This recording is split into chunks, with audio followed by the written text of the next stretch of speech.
star running back who gets better every game, an unbreakable defensive line, and a quarterback who has finally come of age. Meanwhile, the New Orleans Saints have recharged their playoff drive with their own smothering defense and an emerging Kerry Collins. They meet Atlanta today.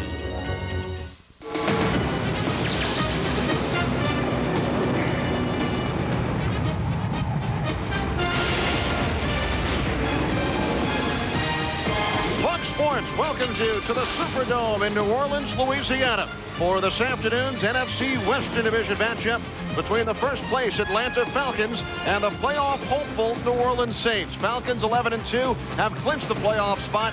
Saints control their own destiny in the race for the final wild card in the NFC.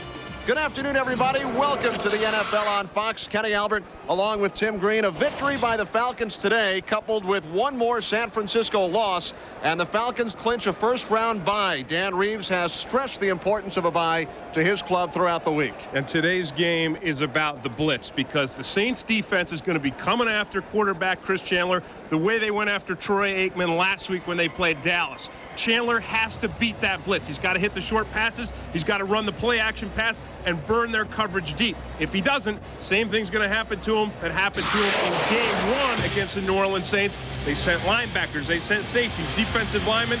Chandler knocked out of that game. And the New Orleans Saints on the other side control their own destiny. If they win their final 3 games, they make the playoffs for the first time since 1992. Last week, a huge win over the Dallas Cowboys. Mike Ditka called it his biggest win as Saints coach. And because it was a physical game, they blitzed again defensively, and then offensively, they ran the ball. Even when they didn't have success running, they stuck with the run, and what that did more than anything was it enabled that defense to rest up so they could come out on the field and run those blitzes. Well, the Falcons have won 7 in a row over the Saints. 2 old teammates, 2 old friends. The opening kickoff is next. Drop the bomb. 1, 2, 3. Drop the bomb!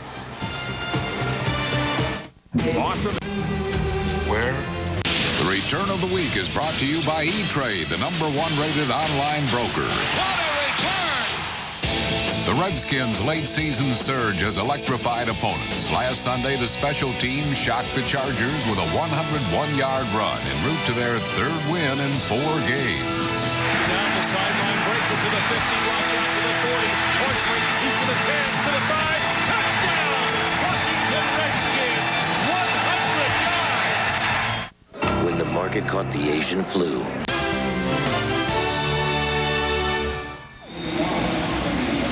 Back in New Orleans for the 11-2 Falcons and the 6-7 Saints.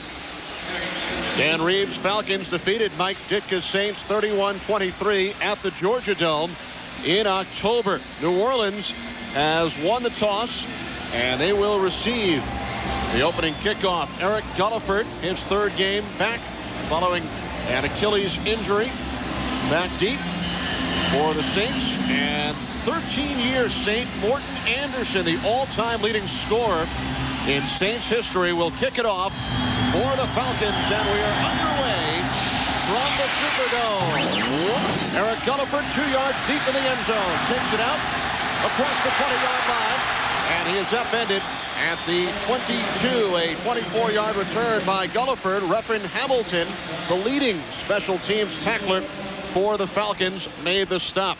Kerry Collins starts against Atlanta for the 3rd time this season. He faced the Falcons twice as a member of the Carolina Panthers. Good numbers last week. Rofe and Turley, the strength of the Saints offensive line on the left side. Troy Davis, Aaron Craver in the backfield. Hastings and Dawkins, the wide receivers. And the tight end is rookie Cam Cleland. On first down, Collins felt to throw, and he makes the connection with Cleland for a gain of 7 yards. Only the 8th reception in the last 6 games for Cleland. The Falcons ranked 7th in the NFL defensively, led by their front 4, Smith, Dronette, Hall, and Archambault. Archambault leading the way with 9 sacks. Crockett, Tuggle, and Bennett. Ronnie Bradford back in the starting lineup for Michael Booker. On second down, Wilmot Perry, who gained a career-high 38 yards last week on 12 carries against Dallas, Eugene Robinson made the stop, and a first down for the Saints. Kenny, we talked just a few minutes ago about how the Saints want to run the ball, and they're going to do it by squad. They're going to run Wilmot Perry, the rookie. You're going to see Aaron Craver, the fullback, get some of the ball today. You may even see a little bit of Lamar Smith as well as Troy Davis. Perry in the backfield for the Saints, 1st and 10 from their own 33. Perry cuts to the outside. He's a rookie out of Livingstone College in North Carolina, a Division II school, and Perry gained 6 before Ray Buchanan brought him down. The thing that Wilmot Perry has is size and power, and you see it on this play here. He's going to break to this side of the screen, the left side here, and you're going to see Ray Buchanan, a cornerback, come up and try to tackle Perry. Now Buchanan hits him perfectly. He hits him low, right at the thigh level, but Perry's too strong, just blows right through Buchanan. 2nd down and 4 for the Saints from the 39-yard line. Here's Perry with tight end Josh Wilcox throwing the key block. Wilcox elevated from the practice squad this week, and another first down for the Saints. Wow, the Saints are going to have to start bringing more guys up from the practice squad. You see what he absolutely, Wilcox blows up the safety William White. Here's Wilcox right back here. Watch him on the lead block to the outside. Here comes White right there. Look at that. Wham! Holy smokes. He sent William White back to the Stone Age or something. Just knocks him right out. There's Wilcox. He was a pro wrestler named Josh Wilcox, All-American up in Oregon. Wilmot Perry once again. This time a loss of 1. And then this play here is more indicative of what you'd expect from this Falcons run defense. The 2nd-rated run defense in the National Football League, and it starts with the guys up front. The front 4, the defensive linemen, are guys that each of them has got a great motor, and Lester Archambault probably epitomizes these guys. Playing out there, you see the cast right there on his hand, got a broken thumb, says, all right, just put a pin in it, give me a cast, cock my hand back so I can get a little leverage with it, and I'm ready to go. 2nd down and 11. 3 wide receivers for the Saints. Collins can't find anyone. Looks downfield and then throws it away. I'm surprised that that one wasn't intentional grounding, because I didn't see a receiver in the area at all. And what you've got here is a battle on this side of the line between Chuck Smith and Willie Roaf. Smith, of course, everyone's still talking about, embarrassed Willie Roaf last season, 5 sacks in 1 game. There you see Roaf stuffing him, but you see Chuck Smith continuing to rush the passer. And as I said, Kerry Collins in the pocket, did not get out of the pocket, and I don't know why that wasn't intentional grounding. Collins out of the shotgun, 3rd down and 11. 2 tight ends for the Saints. And the snap goes over the head of Collins. A penalty marker on the play as Collins throws it away.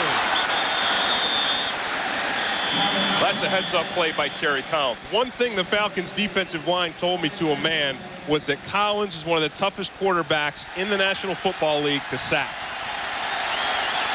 He's savvy, he's a big, strong guy, and instead of taking a sack, he will get rid of the ball. Offside, defense number 75, 5-yard penalty, repeat 3rd down. Penalties against Shane Dronette. Ed Hockley, our referee today. Yeah, now here's Dronette here, and you're going to see guys shifting back and forth, and he's in the shift. He starts the stunt, and he pulls back out. And then look at Collins. This is a heads-up play. I mean, this is a potential disaster. Remember Mike Dickey in the pregame show said, hey, last 3 games against the Falcons, 13 turnovers, that's what's killed us? Well, a play like that is exactly what Kerry Collins brings to this Saints team. Heads up. 3rd down and 6 following the penalty as Collins fires and picks picks up the first down. Eric Williford, who caught 4 balls last week against Dallas. A gain of 18 yards. Eugene Robinson finally brought him down. Well, Williford is a guy who struggled with injuries early on. He's a guy who's got great quickness, and the Falcons have got Ronnie Bradford covering him here in the slot. Here's Bradford. Watch Williford's move. Just a quick move to the inside, and the ball is right there on target. Williford gets himself wide open in the slot. Did the same thing, Kenny, last week against the Dallas Cowboys. Williford injured his Achilles playing pickup basketball during the offseason. Just returned 2 weeks ago. First down in Falcons territory. Troy Davis cuts to the outside and was run down by Chuck Smith after a loss of a yard. Now, that's what Chuck Smith can do. You look at him, and you look at him playing against Willie Roaf. Roaf, one of the best offensive linemen in the game. Chuck Smith has great quickness and great relentlessness. It's that motor that I talked about all these defensive linemen for the Falcons having. You know what? They have to have it. Their coach, Bill Kollar, demands it. If you don't have it, he doesn't want you on his squad. Second down and 11. Collins in trouble. Taken down, lost the football, and the Falcons have recovered. Eugene Robinson comes up with it.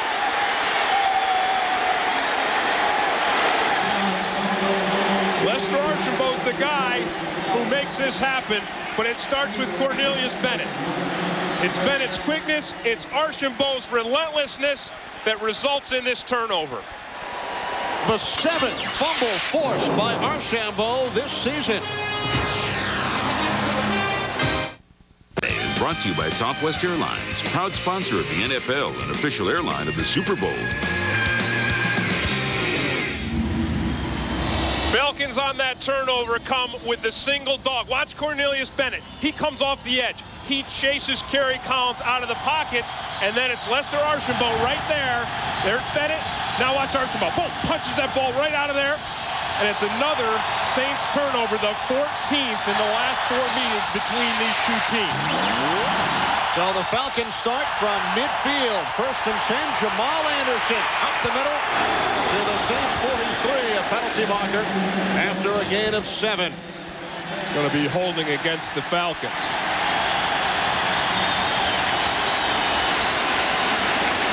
That is one thing that Dan Reeves does not abide is penalties. I mean, he's the only coach I know of in the National Football League that makes his guys run laps when they're offsides during practice. Holding, offense number 61. 10-yard penalty. Repeat first down. Well, that's Robbie Tobeck, the center, who got that holding penalty, and it won't surprise me if he gets a couple more today because his job is to block Leroy Glover. And Glover has just emerged on the scene in the National Football League as one of the quickest defensive linemen, one of the most intense guys in the game. He follows John Randall, watches tape on Randall, and he plays just like him. Look at him down there. Look at him. I mean, he's down on all fours. There you see the crowd making it tough for Chandler to adjust. First down and 20 from the 40-yard line. Here come the Saints. Chandler throws incomplete, looking for Terrence Mathis, and another penalty flag. It's a personal foul against New Orleans. No, Kenny, they got one of these personal fouls in game 1. Their objective, again, is to knock Chandler out of this game. Which they did in that first meeting at the Georgia Dome. First they banged him around, then they knocked him out. Personal foul, roughing the passer. Defense number 55, blow to the head. 15-yard penalty, first down. That's Mark Fields right there. Fields was the guy who knocked Chandler out in game 1. We showed it right in the open. Saints with a different blitzing front here, bringing all the heat, all the pressure on Chris Chandler in his face immediately. And I don't know where the penalty was on that.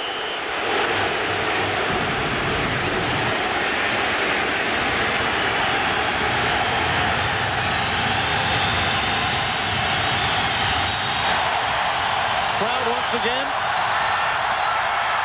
on their feet, looking to throw off Chandler's snap count.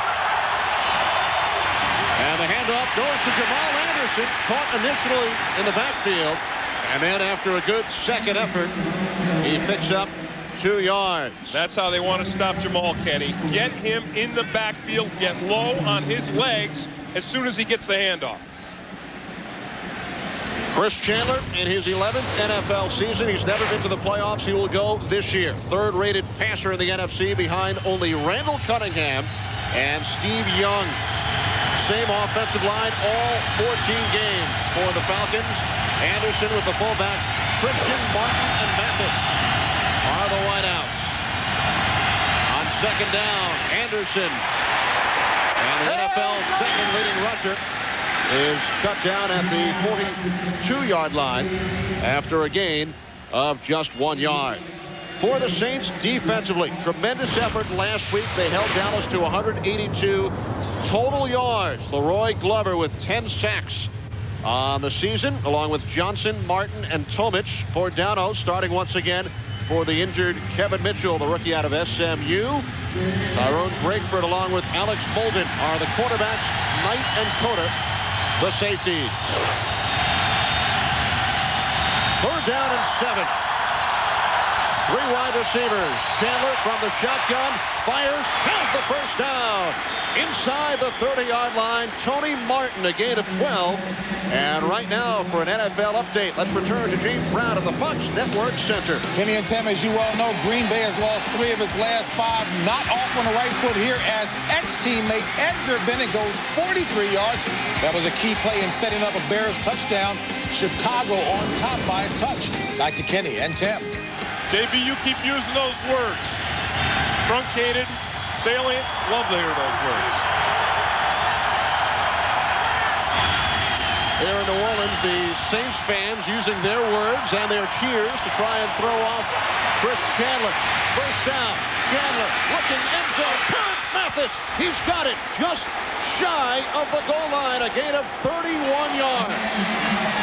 Saints defense doing a great job of bringing the heat, but Chandler is beating the blitz. Falcons offensive line. Here comes the guy. Here they all come. Give Chandler just enough time. And this is what Chandler does so well. Watch where he places this football. This is unbelievable. You cannot stop this as a defensive back.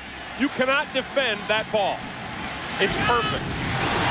The Saints have not allowed a touchdown here at home in the last 13 quarters. First and goal. Bob Christian. Touchdown, Falcons.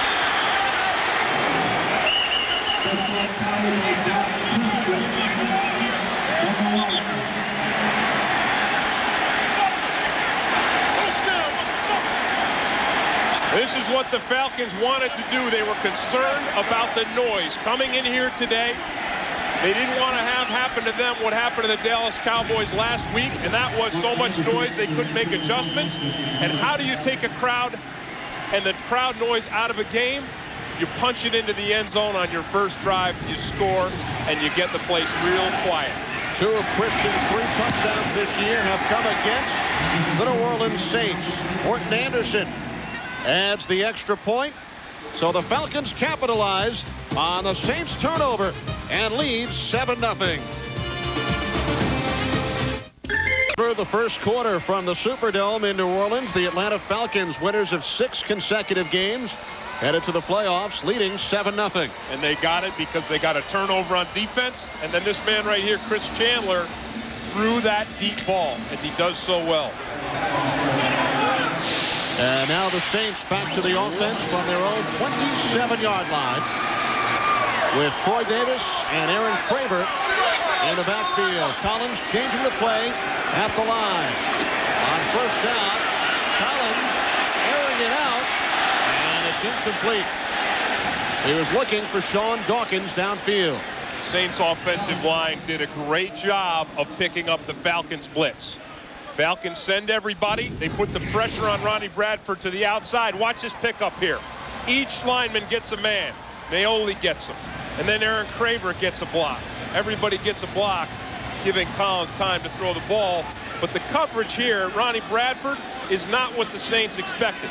They expected Michael Booker. The Falcons made a quick switch right before the game and put Bradford back in the starting lineup.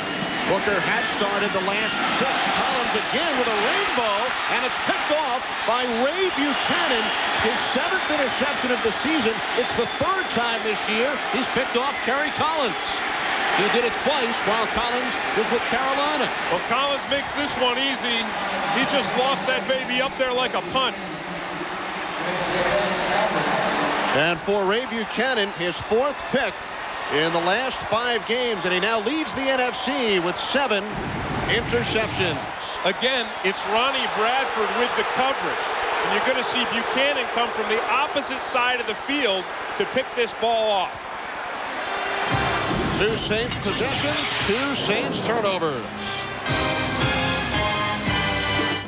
To buy smooth, refreshing Michelob Light. Beer for Michelob. By Circuit City. Answers in every department. Low prices all over the store. By Ford F-Series. The best-selling trucks are built Ford tough. And by Priority Mail from the U.S. Postal Service.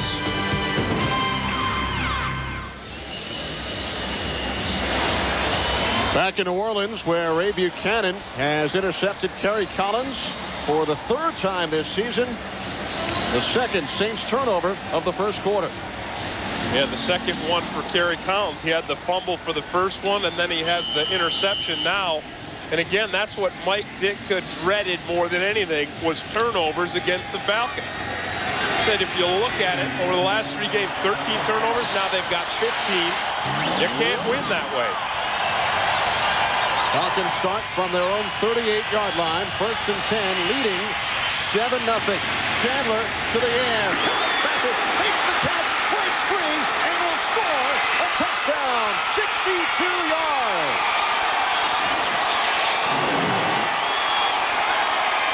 Wow. Talk about a high-powered offense. Falcons had trouble the last 3 weeks dropping behind in each of those games. Against the Bears, against the Rams, against the Colts. Dan Reeves said he was concerned. He didn't want them to think they could come out and just flip a switch. He wanted them to come out from the beginning. It's just a simple post pattern. Chandler has plenty of time. And watch, the Saints guys just knock each other off. Drakeford and Sammy Knight, the strong safety, knock each other off. And then Mathis goes in easy.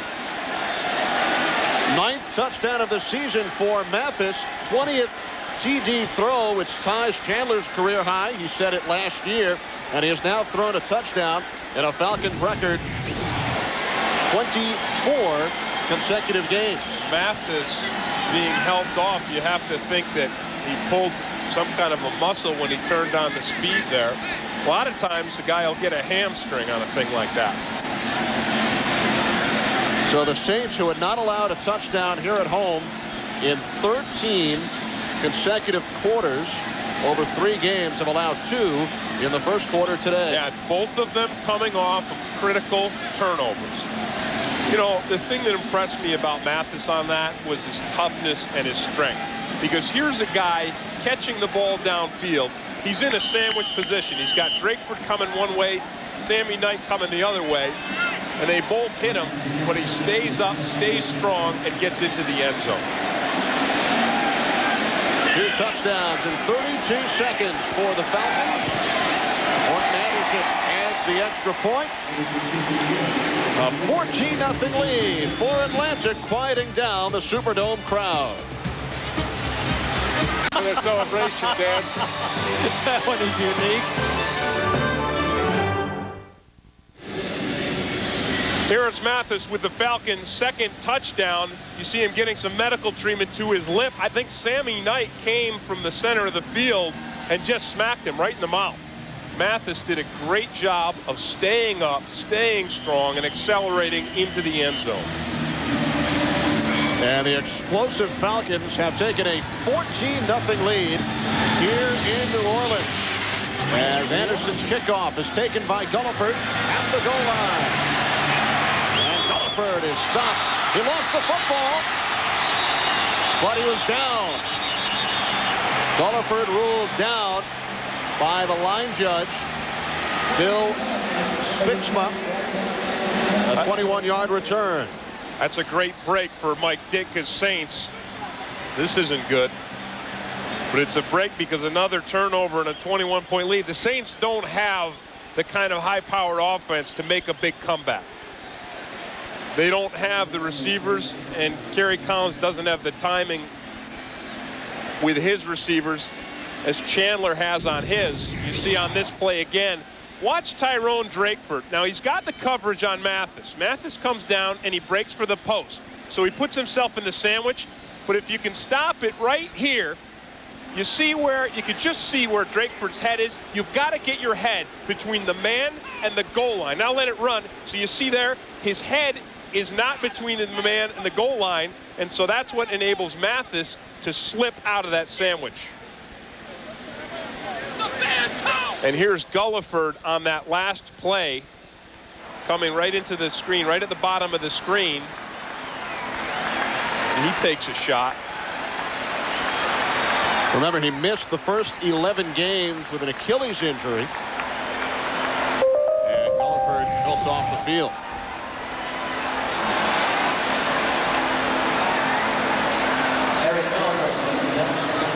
You know, that's a job that I really can't imagine having, returning kicks in the National Football League. I think punts are bad enough, but a kick, when those guys, you got 10 guys coming down full speed right in your face. From the 21-yard line, Aaron Craver finds a hole and was tripped up by Ray Buchanan after a gain of 8. Well, it's a quick hitting play, and that's what the Saints wanted to do with their run play. And one of the best run plays, you see it in the National Football League all season, is this little quick dive to the fullback. And there's Craver with the ball. Craver originally drafted by the Miami Dolphins in the 3rd round as a halfback, and a guy who was a good halfback, very competent. Cornelius Bennett is the guy who's hurt for the Falcons. But Craver was a guy who really has been a victim of his own good blocking. And he went with the Dolphins, and they didn't really need him that bad, but they made him a 3rd down back because he was in practice, and they saw how he could catch, and they said, boy, the guy's got great hands. Let's use him as a 3rd down back.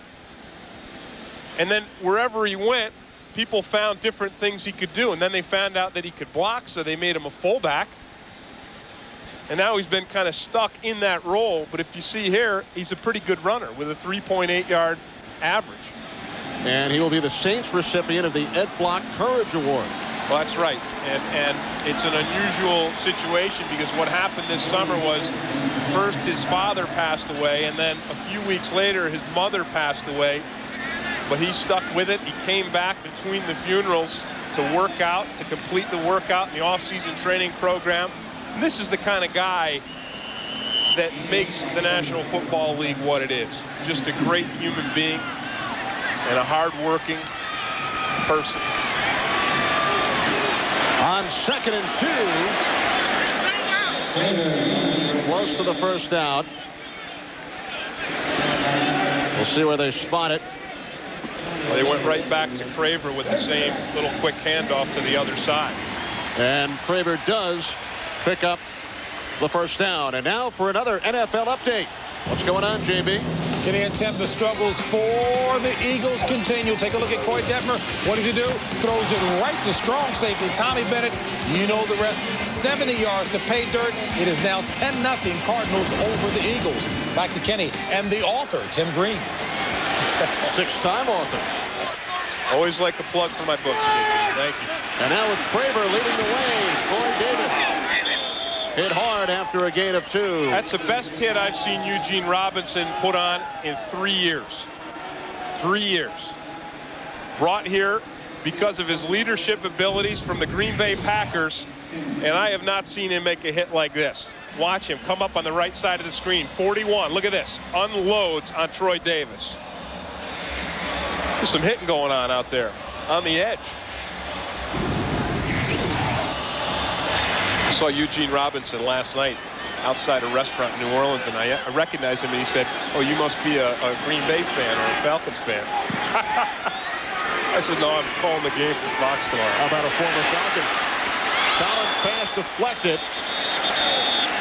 And then Collins was hit by Chuck Smith. You may remember 2 years ago, Smith was fined $25,000 for a hit on then Carolina Panther quarterback Kerry Collins. But again, that's what the Falcons D-line does. You know, Smith was there, Archambault was there, and they're a tough front to run a screen against. Because if you let them go, and that's what you have to do as an offensive lineman, you hit, and then you let them go, and then you shift out to the side to block for the screen pass, they're going to get your quarterback quick. 3 wide receivers. Keith Poole in the game for the Saints. 3rd down and 8. And Collins' pass is caught for a 1st down out at midfield by Andre Hastings. A gain of 16 yards. Ray Buchanan on the stop. Well, the Falcons today are going to have Ray Buchanan shadow Andre Hastings. They respect his speed. And on this play here, it's actually a zone coverage. So Buchanan has the deep zone. Bradford had the underneath zone. And Hastings finds a soft spot between the two of them. Hastings had a big day last week against Dallas. A career-high 122 yards. On the play fake, Collins throws, and it is picked off by Eugene Robinson. The 3rd Saints turnover in this 1st quarter, his 52nd career interception, which leads all active NFL players. Jerry Collins right now is ignoring the extraneous coverage downfield. He saw that his man had beaten the coverage on the edge. Watch Dawkins. Dawkins is open, and the pass is a nice pass, except for one thing. The free safety, Eugene Robinson, has slid over to that side of the field and is in perfect position to pick this thing off. See this? I mean, he ignored Eugene Robinson, and he paid for it.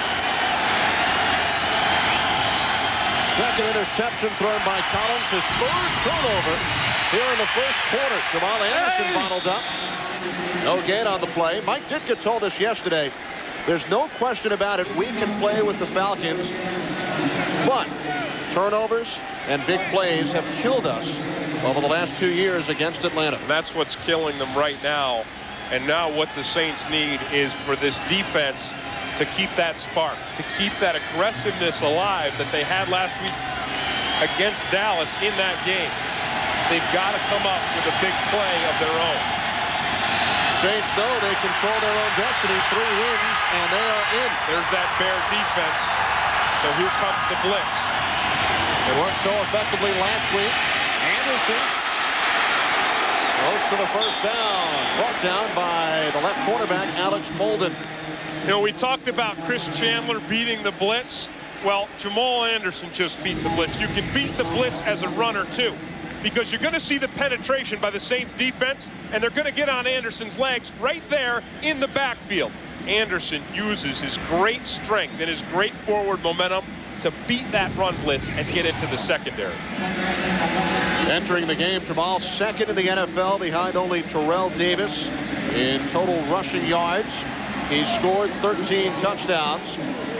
And he picks up the 1st down. I like the way Mike Ditka described him yesterday. He said he's a guy who runs with his whole body. Very few people has he ever seen who run with their whole body. You see there that as the game goes on, Jamal Anderson gets better and better.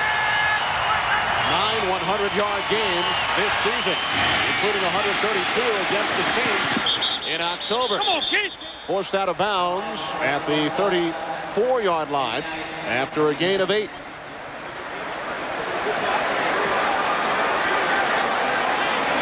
You know, the Saints wanted to force Jamal Anderson to go to the sideline. The problem with Anderson on the sideline is, as big as he is, and I know you don't want him running north and south straight at you, he also has the great ability to change direction. He has the fluidity to get to the corner and then turn it up north and south and be just as powerful. 2nd down and 3. Under 2 minutes to go, 1st quarter. Anderson with Christian leading the way. Close to another Falcons 1st down. No, but again, what they did was they got right in on Jamal Anderson's legs.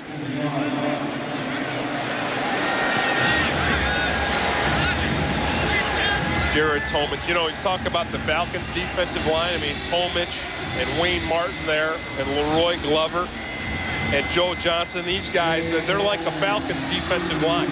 They're guys who just keep going. They've got great motors. They've got great strength, great perseverance. This is a critical third down play. Third down and 1. 3 wide receivers.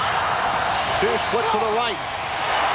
And Anderson, as the Falcons keep it on the ground, picks up the first down, a gain of 3 yards.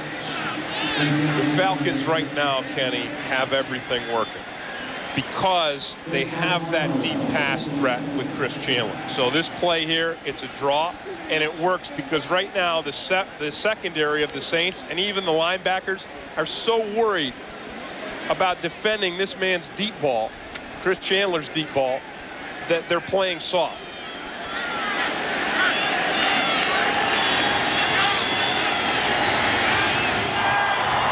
Nothing Falcons lead.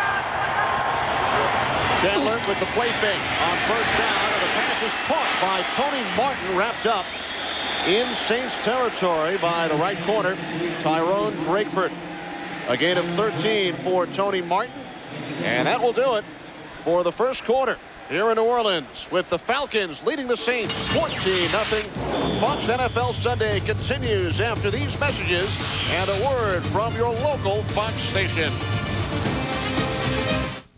The Falcons lead the Saints 14-0 after 1 quarter. Kenny Albert, along with Tim Green, 1 word to describe the first quarter: turnovers. Well, turnovers, but also Chris Chandler beating the blitz. Chandler, a perfect 4 for 4 right now, 116 yards and a touchdown.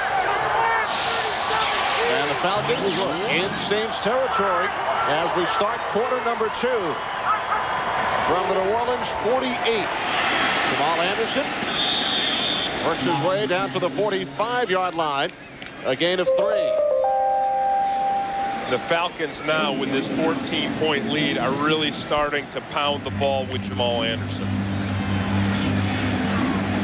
As I said, the passing game and Chandler's perfect passing game to this point has got the Saints secondary and linebackers playing more tentative than they did last week against the Cowboys. They need that aggressiveness back. Second down and 8.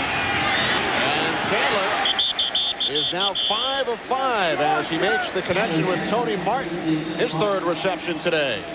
No, Kenny, this is the Falcons' money play. When they want something, they go to this. Watch Martin on the right-hand side here. It's just a quick out. A 12-yard out, a 17-yard out, and the ball is perfectly placed. Again, Chris Chandler is throwing the ball as well as anyone in the National Football League right now. Chandler 5 of 5. He's gone to Martin 3 times and to Mathis twice. 2 tight ends. Anderson down for the Saints 36 as he picks up the first down, a gain of 3. The key on that play there, Kenny, is just hit it quick. It's got to be a quick hitting play, because if it's not, Leroy Glover is going to bring it down.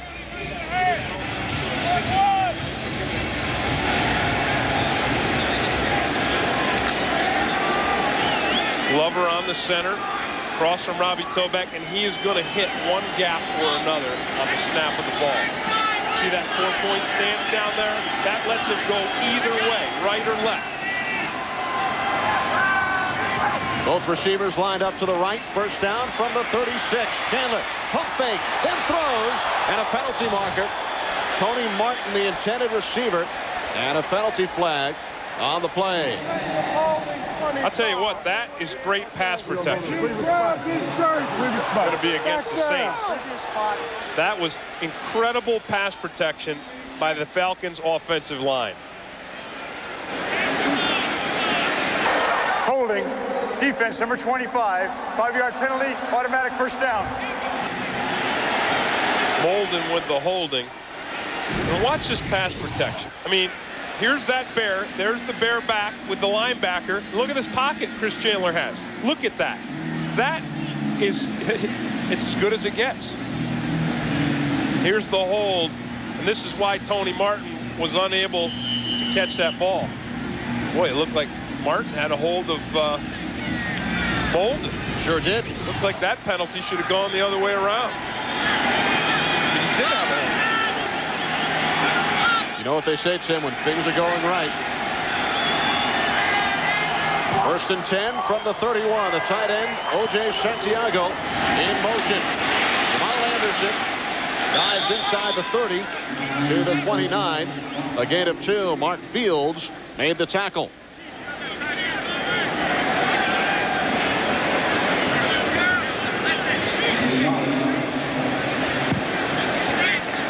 Falcons scoring both of their touchdowns following Saints turnovers.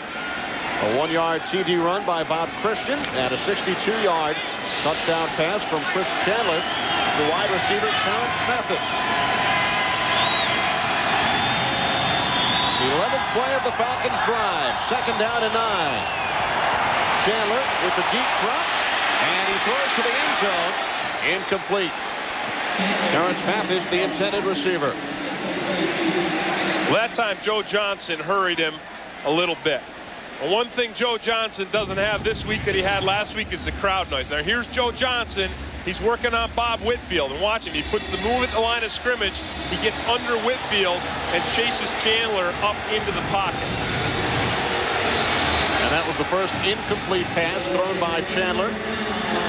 The last week against the Cowboys, Joe Johnson impressed everyone with what he did to Larry Allen.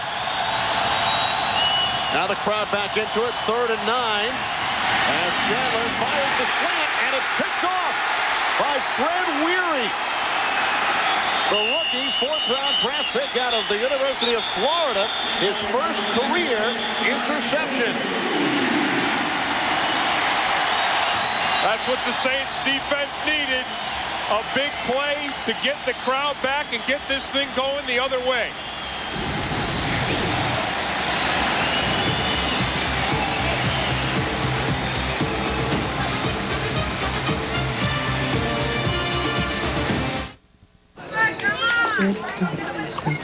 Sunday is brought to you by Volkswagen. On the road of life, there are passengers and there are drivers. By Citizen. Today more than ever, Citizen is how the world tells time. By Subway. The way a sandwich should be. And by Fetzer Vineyards. These are the days. Fetzer days. Enjoy the wine.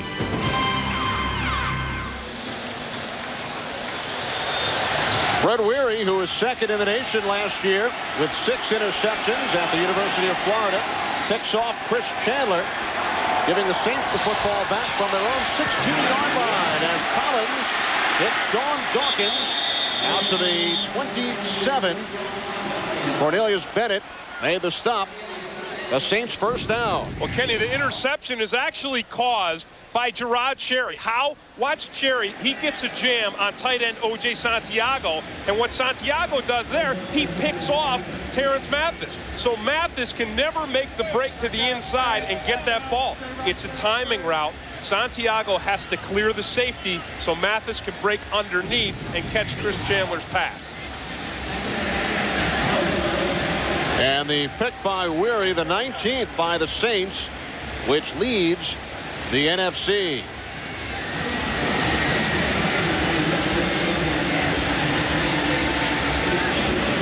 Well, following the official spot, they bring out the chains. And the Saints stop just short. So 2nd and 1. Upcoming, Mike Ditka's club turned the ball over 3 times in the first quarter. And they force a turnover early in the 2nd. 2nd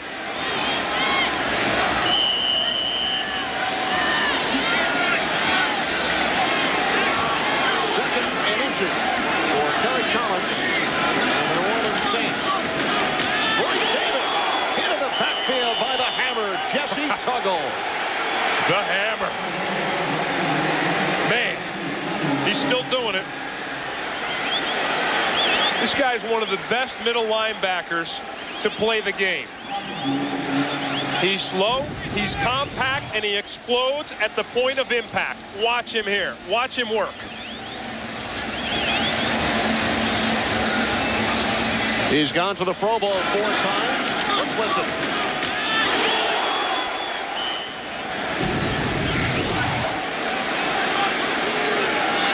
Tuggle to the sidelines on 3rd down. 3rd and 2 for the Saints. Lamar Smith is the lone back. Collins to the near side, off the fingertips of the intended receiver, Eric Gulliford. And for an NFL update, let's return to James Brown in Los Angeles. Jimmy and Tim, after an early mistake by Corey Detmer, Philadelphia trying to come back at it. Take a look at Deuce Staley. Nice, nifty moves. He's gone to pay dirt. 30 yards by Staley. It's now a 10-7 game in Philly. That in the second. Back to Kenny and Tim. And remember, the Arizona Cardinals, one of the teams tied with the Saints and Tampa Bay, 6 and 7. New Orleans will meet Arizona next week. First punt of the game by either side. And the rookie out of Iowa, Tim Dwight, is forced out of bounds by Wilmont Perry. A 40-yard punt by Mark Royal, 6-yard return, and a penalty flag on the play. In an effort to get... Coming up next, the second half of our Fox doubleheader, Troy Aikman and the Cowboys take on former Falcon Andre Rison and the Kansas City Chiefs. The Cowboys and the Chiefs coming up next on Fox. Kenny, watch Bobby April here, special teams coach for the Saints. Look at him. I mean, he wants to get right out there on the field and help make that tackle. Former special teams coach with the Falcons. Wonderful guy and an intense competitor. First down from the 42. Anderson eludes the first tackle and takes it up to the 44-yard line. Joe Johnson made the stop along with Brady Smith after a gain of 2. Well, this is what the Saints defense has to continue to do. They have to continue to attack the line of scrimmage, to blitz, to get upfield, disrupt Jamal Anderson in the backfield, and then they've got to get some pressure on Chris Chandler. They have not done that so far this game. Chandler 5 of 7. He completed his first 5 pass attempts. And was picked off on the Falcons' last possession. Movement on the line. And penalty markers come flying. Kenny, that formation you just saw was the Saints' new wrinkle this week to try to confuse the Falcons' offensive line. They knew the Falcons' offensive line before the practice snap, all week. Encroachment, defense number 97, 5-yard penalty, it's still second down. Roy Glover. They knew all week the Falcons' offense would practice against their bear and their bareback defense, so they changed it up. This time they call this the camelback. They've got 2 linebackers stacked in behind both of the defensive tackles. One guy goes one way, one guy goes the other, so they can attack all 4 interior gaps on the offensive line in one play. Xavier Urelian, the defensive coordinator for the Saints, mastermind of that innovative technique. He thought about it while driving home from practice one day. That's right. And threw it up once he got to the house. And here's a look at it, Kenny. Here's what Xavier Urelian drew up, probably on the back of a coffee cup or something. So the tackles are here and here, linebackers behind them, so a tackle will hit one gap, the linebacker will hit the other, and you see there that they can put an extreme amount of pressure on the interior of the Falcons' offensive line. And with their bareback defense last week against Dallas, they had one linebacker right behind the nose tackle. That's right. And they held Dallas to just 8 yards on the ground. Emmitt Smith just 6 yards. This is the bareback right here. 3rd down and 1. Ken Oxendine on the carry, the rookie out of Virginia Tech. And Austin Robbins stuffed him. The bareback worked. It's all about penetration, Kenny. Here's Robbins, and watch, linebacker goes one way, tackle goes the other. They're through the line of scrimmage, and it's a great job by that Saints front 8. First punt of the game for Dan Straczynski. He has not had many punts returned this year. He's a hang time specialist. And Eric Gulliford calls for a fair catch. So Straczynski does his job, a 38-yard punt, pinning the Saints deep in their own territory. and Ed Gordon in Los Angeles last week, and they said that Guinness show has made Chris Collinsworth so famous with kids he can't go anywhere. You don't remember him as a wide receiver. Lamar Smith. Wow. Caught first by Lester Archambault and then by a couple of his teammates. A loss of 9 yards on the play. You know, this guy is so tough and so relentless. Watch him here. Look at him. He's really playing with just one hand. The other hand's in a cast. He barrels right through a double team and gets up into the backfield, brings Lamar Smith down deeper into their own territory. This is one, you know, you talk about Aaron Craver, what a great human being. I mean, Lester Archambault, just, you can't say enough good things about a guy like that and his workmanlike career. Collins fires, and it was nearly picked off. William White on the coverage. Well, I've seen Kerry Collins make a couple of nice throws in his last couple that have been dropped. And if the Saints are going to have a chance to make this thing happen, the receivers have got to pull these balls down. I mean, that's one that has to be caught. We saw Gulliford drop one about 2 or 3 passes ago. And this time, Andre Hastings, who's a native of Atlanta, he was State Player of the Year at Morrow High School. And it leads to a 3rd and 17 from the Saints' 5-yard line. Clock winding down, and Collins called timeout. Midway through the second quarter, Kerry Collins and the Saints trailing the Falcons 14-0. Begin with this, Lester Archambault's 7th forced fumble, his 10th sack on the season. Eugene Robinson picks it up, then a Ray Buchanan interception here, and then a Eugene Robinson interception there. 3 first-quarter turnovers by the Saints, and they capitalized on 2 of the 3. 14-0 Atlanta lead. And now they will try and stop the Saints on 3rd down and 17 from their own 5-yard line. 3 wide receivers. Everybody out. Collins over the middle. Sean Dawkins pulls it in, but looks to be about 2 yards shy. I think he might have it, Kenny. They're going to give him the forward progress. I think he's got the 1st down.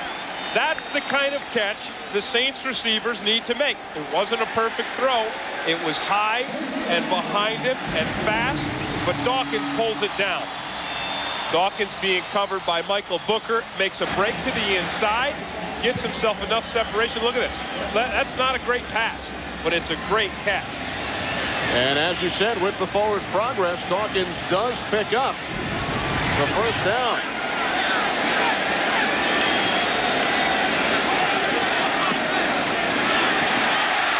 Lamar Smith, who was hit for a 9-yard loss on his last carry. This time, scampers up to the 30, a gain of 7. You know, Lamar Smith does what we've seen Jamal Anderson doing all afternoon. And that is, he beats the blitz in the backfield. And if you can beat the run blitz in the backfield and make a move, you can get big yards on the ground.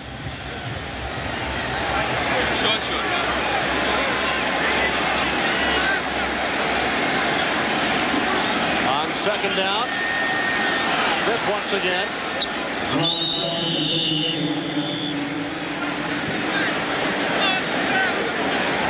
Once again, Kenny, what you're seeing with the Saints is the determination to run the football. They've got 12 runs and 13 passes so far on the day, even if it doesn't work, which it really doesn't work on this play, because Shane Dronette's controlling the center of the field right there, and Cornelius Bennett and Chuck Smith are in to rally to knock him back. But they're using up time on the clock, and they're enabling their defense to rest and be ready to come up with the big plays. 3rd down and 1. Collins can't find anybody, and he throws it away, and a penalty marker on the play.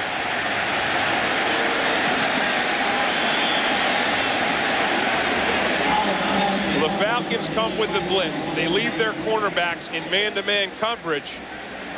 And during that man-to-man coverage, Ronnie Bradford gets a hold of Eric Gulliford and interferes with him.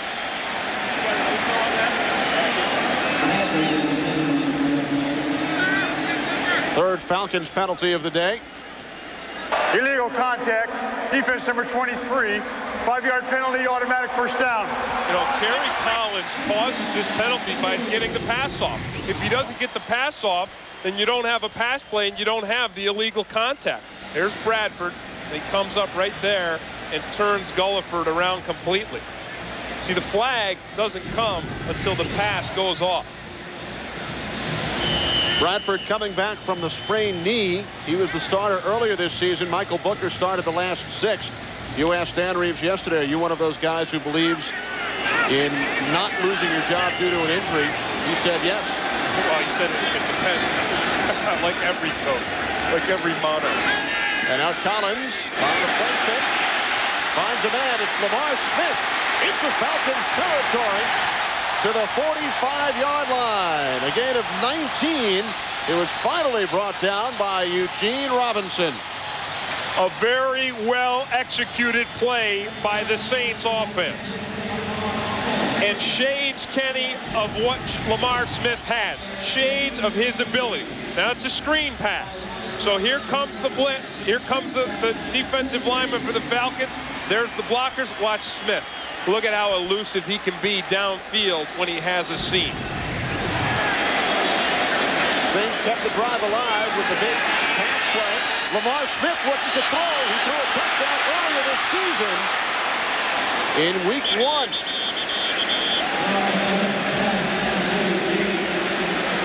Well, Henri Crockett made that play almost impossible to get off because his penetration was so instantaneous that Lamar Smith never has time to set up, even if he wanted to set up.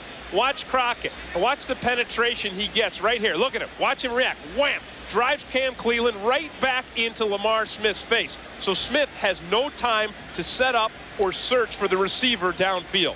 Watch him. Watch Henri. This guy is going to be a great middle linebacker. And the only reason he's not playing middle linebacker is because there's an even better one in Jesse Tuggle in the Falcons lineup.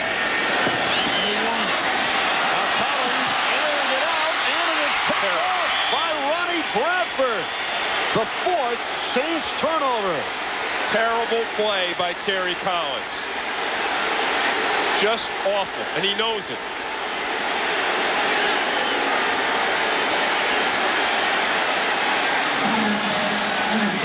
Falcons come with the blitz. Collins sees it in his face, and he launches this ball off his back foot. Watch him. Look at that. Doesn't set up, doesn't step through. Puts this ball up for grabs. Gulliford doesn't even have a chance at it. It's as if it's thrown right to Ronnie Bradford. Second interception of the season for Bradford, and the 3rd thrown by Collins today. Now the Falcons from their own 12-yard line. Jamal Anderson bottled up.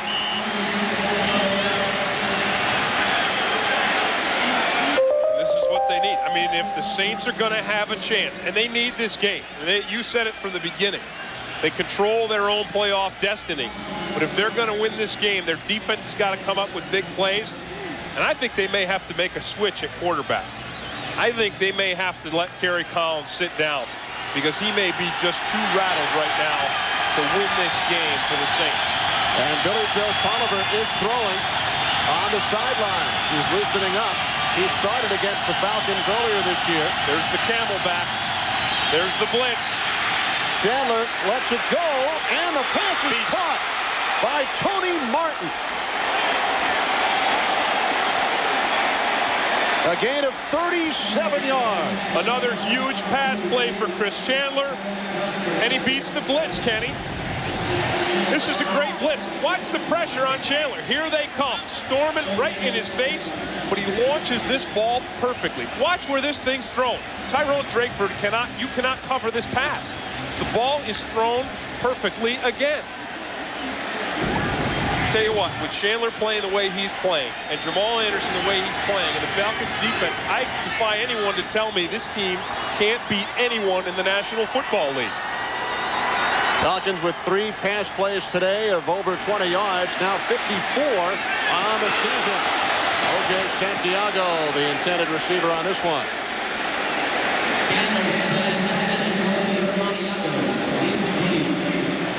And there is the former Falcon, Billy Joe Tolliver, stretching on the Saints sidelines. Collins sitting on the bench with the baseball cap on. Well, I know that the Saints wanted to give Kerry Collins a look, and I know he's a very talented, big, strong quarterback.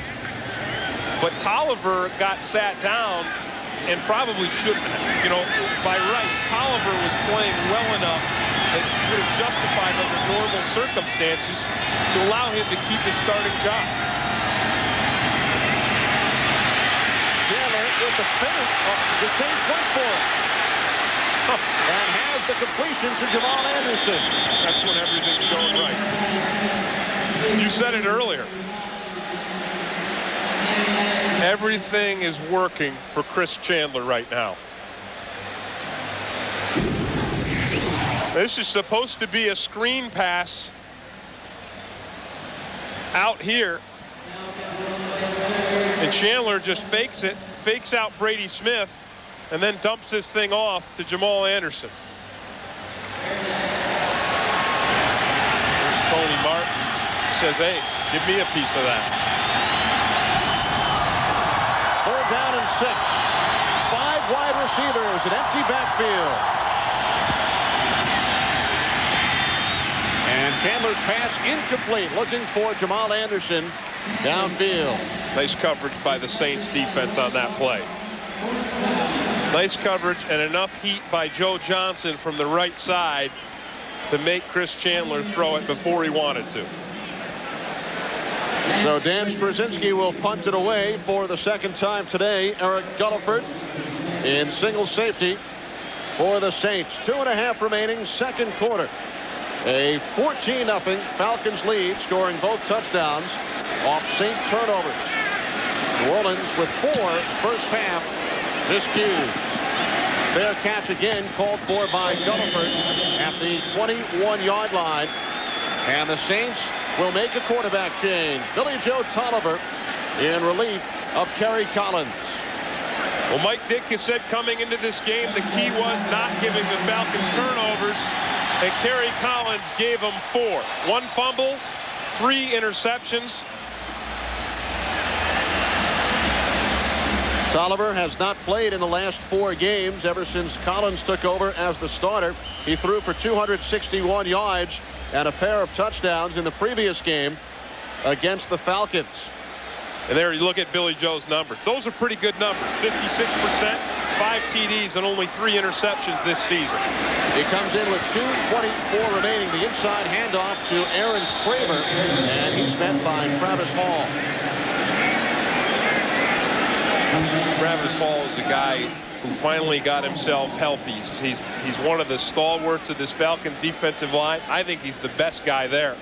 Over 300 pounds, cat quickness, and that relentless motor that we talked about that all these guys on the Falcons front defensive line have. And we have hit the 2-minute warning in New Orleans.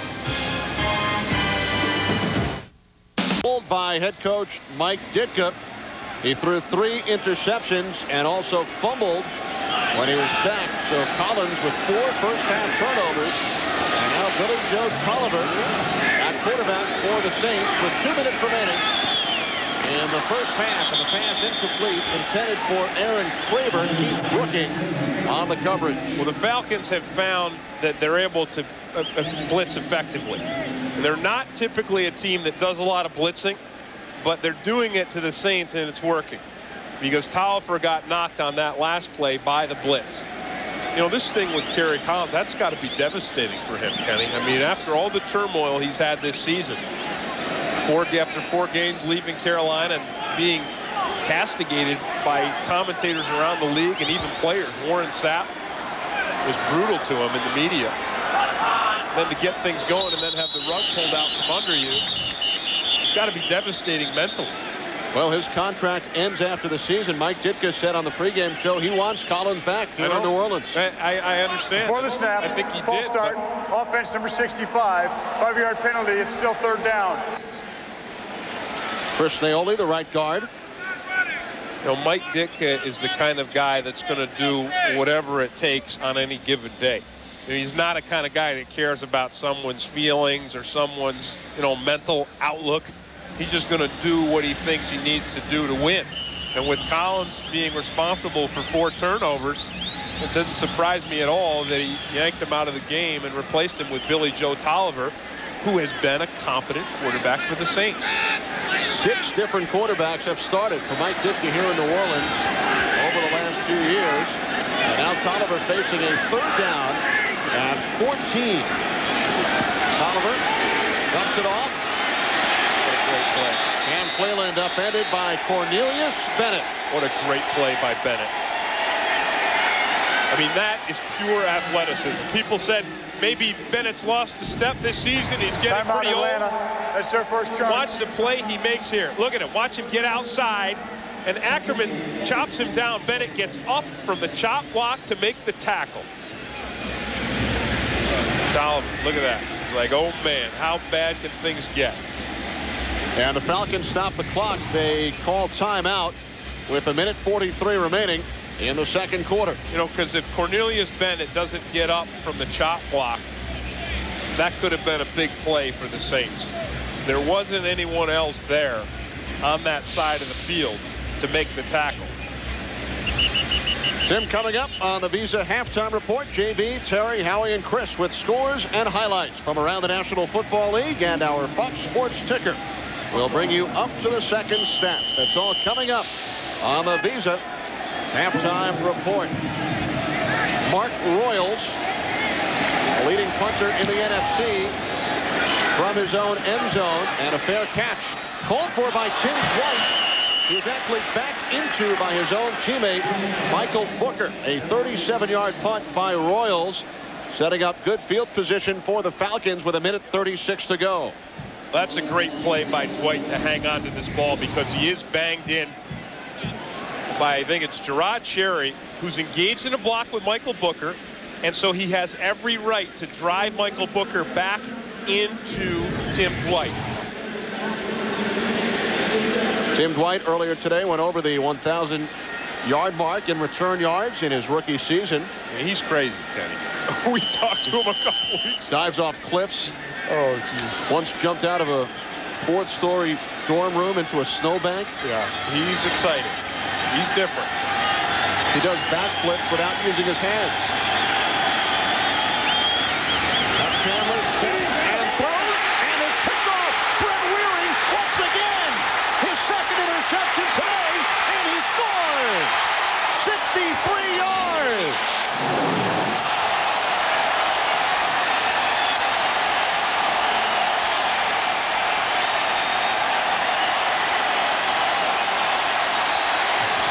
What a spectacular play by the rookie from Florida.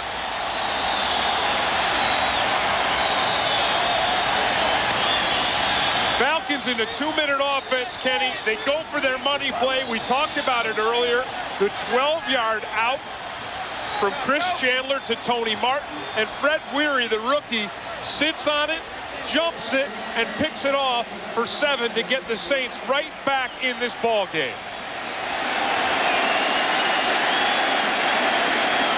And the extra point from Doug Bryant. It's the 7th defensive touchdown scored by the Saints this season, which sets a new team record. Fred Weary with 2 interceptions today, the first 2 of his NFL career. This is just great anticipation. Watch Weary. He's got the coverage. He reads it. Watch him jump it. Just breaks right in front of Tony Martin. And then watch this. Look at this block downfield by Rob Kelly. Watch that. Look at Kelly. Just puts Chandler into the turf. And Weary has great presence to keep his feet moving and stay in bounds.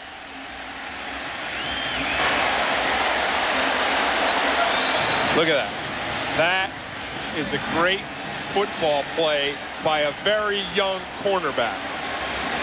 4th-round draft pick. Things were looking bleak for the Saints heading.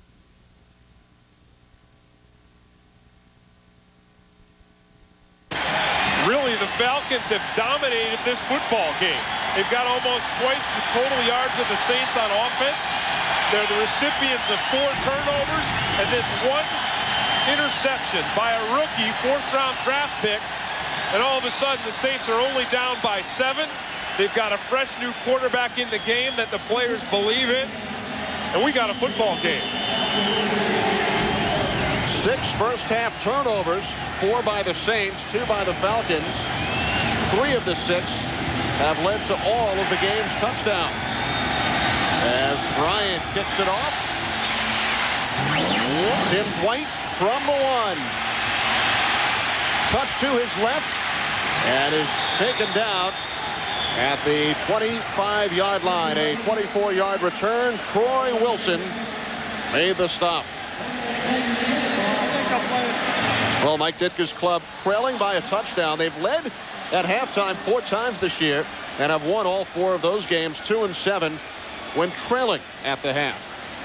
You know, all week long, everyone talked about Mike Ditka versus his old friend Dan Reeves, and both of those guys talked about what a thrill it was to be in week 14 of the season, playing against each other when the stakes are as high as they could be. The playoffs, home field advantage for the Falcons, a first-round bye. It's all there. Chandler from the shotgun, first down, and the pass is bobbled and held onto by Todd Kinchin. His first catch of the day, wrapped up by Rob Kelly. The Saints defense cannot let up in any way, because don't forget, despite the turnovers, despite that interception, this is where Chris Chandler is incredibly dangerous. Second down and 6. Chandler throws to the near side, and it's dropped. Bob Christian, the intended receiver. If the Saints stop the Falcons here, they get the ball back. Well, the other thing that touchdown did was it brought this crowd back into the game, because all of a sudden that crowd got real loud.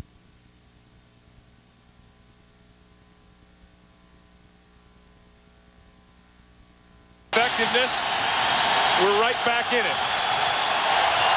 3rd and 6, 3 wide receivers for the Falcons. And Chandler's throw is caught by Christian, and he picks up the first down. Fred Weary made the stop after a gain of 7. And Chandler calls the Falcons' second timeout.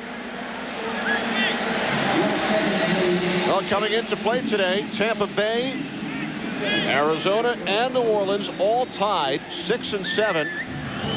And because the Saints and Cardinals play each other next week, they both control their own destiny. And last I saw, the Redskins were beating Tampa Bay.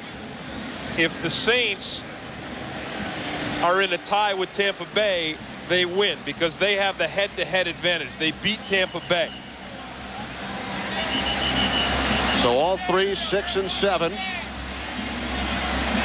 Right now, Green Bay and Dallas have the other 2 wild card slots.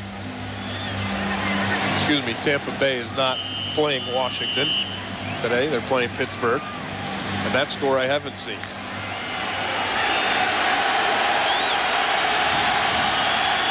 Washington in action against the Carolina Panthers. For a first down for the Falcons from the 36. Chandler over the top, and the catch is made by Tony Martin in Saints territory. A gain of 18 yards.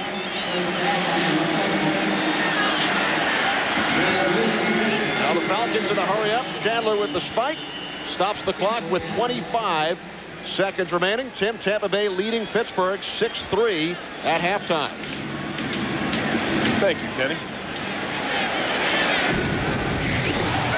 Well, one of the things the Saints want to do is not only defend for the deep play, but defend to the outside. So Fred Weary takes the outside position, and when Tony Martin breaks to the inside, he's able to get wide open. The reason the Saints are defending deep and outside, obviously, is to keep the Falcons players in bounds and the clock running. 3 wideouts, 1 timeout left for the Falcons. Chandler escapes and now heads for the sideline.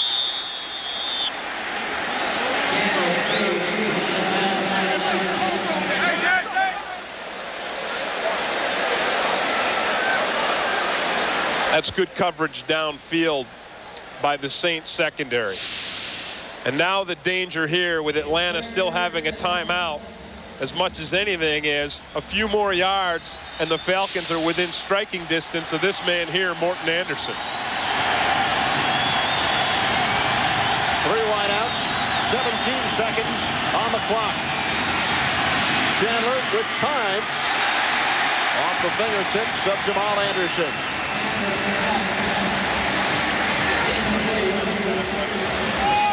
This time it's the pass rush by the Saints that make that play happen.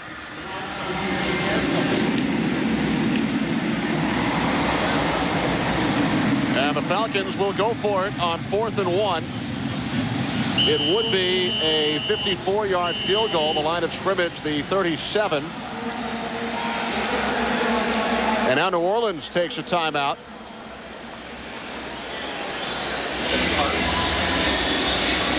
So the Falcons will go for it on 4th and 1 from the Saints 37 with 12 seconds to play in the first half. Saints defense, Kenny, got them in this position, the 4th down position with the rush. Watch Joe Johnson and watch the vicious rush he puts on Ephraim Salaam. Knocks him back, and then it's Brady Smith who breaks through and puts the hit on Chris Chandler.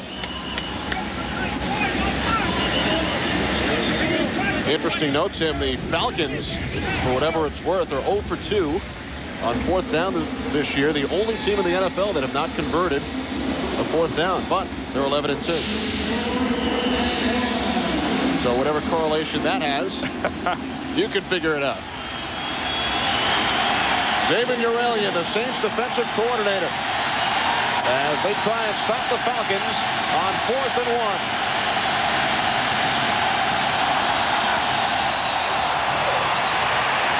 Christian. First down, and now the Falcons call their final timeout as they set up Morton Anderson. If Anderson hits on this field goal attempt, he will set an NFL record with his 12th career 100-point season. He is currently tied with Nick Lowry and Gary Anderson at 11 100-point seasons. Well, that was a nice, strong run by Bobby Christian to make this kick a lot easier for Morton Anderson. Anderson, who came to the U.S. as an exchange student from Denmark at the age of 17, turned it into a pretty nice career. 13 years here in New Orleans. I know he beat you at the Atlanta Falcons on a number of occasions. Oh, thank you for reminding me. And Anderson with the 2 extra points today with 99 points on the season. So Anderson looking to go above the 100-point mark as he will attempt a 49-yard field goal. And Straczynski is the holder.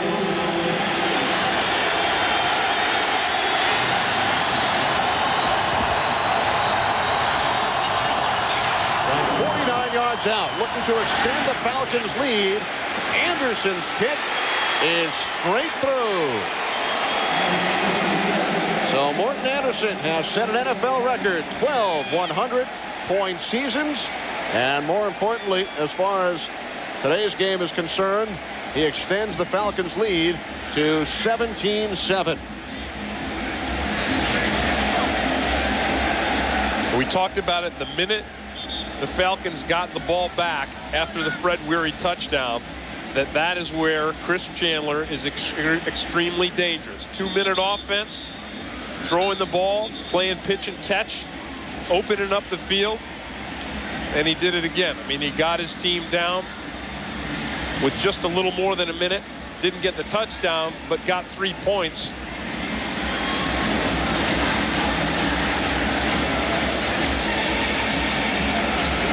So 3 seconds remaining in the first half.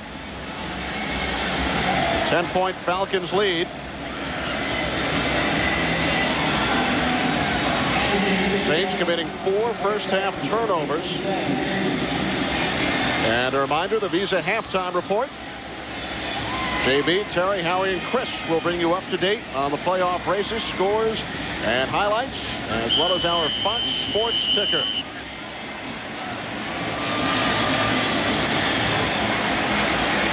Anderson with a short kickoff, taken by Aaron Craver. And that will do it for the first half of play from the Superdome in New Orleans. A 17-7 lead for the Atlanta Falcons. The Visa halftime report is next after this and a word from your local Fox station. Fox tonight. Halftime, the Atlanta Falcons lead the New Orleans Saints 17-7. Time now for our internet halftime question, our You Call It feature. You can answer the question by logging on to foxsports.com. And the question is, which team will have the most total yards in the second half of today's game? Log on to foxsports.com with your answer. We'll return to the Superdome for the start of the second half after these words from your local Fox station. 2 Atlanta Falcons with a 10-point halftime lead over the New Orleans Saints from the Superdome. And it's time now for a look at our internet poll, the foxsports.com poll results. You heard earlier, should instant replay be used in the playoffs? 83% answered yes, only 17% said no. And who is the best dressed player in the NFL with over 9,000 total votes? Minnesota Vikings wide receiver Chris Carter. I know who the best dressed former NFL player would be. Well, standing to my left. No, I could never touch Deion Sanders, but I could beat Brett Favre. Former teammates of Tim with the Atlanta Falcons, who lead New Orleans 17-7. Mike Ditka told us yesterday, we've turned the ball over 13 times in 3 games against Atlanta. That will be the key. And 4 in the first half today. Yeah, 4 turnovers is what has killed the Saints. Fortunately for the Saints, they were able to get a big turnover of their own to get back into this football game. And also making the switch at quarterback, I think, is a smart thing. Kerry Collins was just simply self-destructing. Starting out with the first series, fumbling the ball, that led to Atlanta Falcons' first touchdown. And then he threw 3 interceptions, one of which led to a touchdown. And then, things just started to disintegrate for the Saints after that. And I think what happened was the defense started to lose its momentum and its enthusiasm because they felt like no matter what we do, our offense is just going to turn the ball over. So Mike Ditka makes a very tough change, goes from Kerry Collins to Billy Joe Tolliver, who, Kenny, has played well this season for the Saints. Well, Bob Christian scored the game's first touchdown on a 1-yard run, and then Chandler went to the big play. That's right. This is what Chandler has done all game long. This has been the difference in the game. He has beat the Saints on the blitz with the deep passing game. And then this is the great play by rookie Fred Weary to step in front of a Chandler outcut pass and take this thing all the way down into the end zone, bringing the Saints back into this game and bringing the Saints crowd back to their feet. The Falcons added a late field goal, and Doug Bryan will kick it off to begin this second half for the Saints.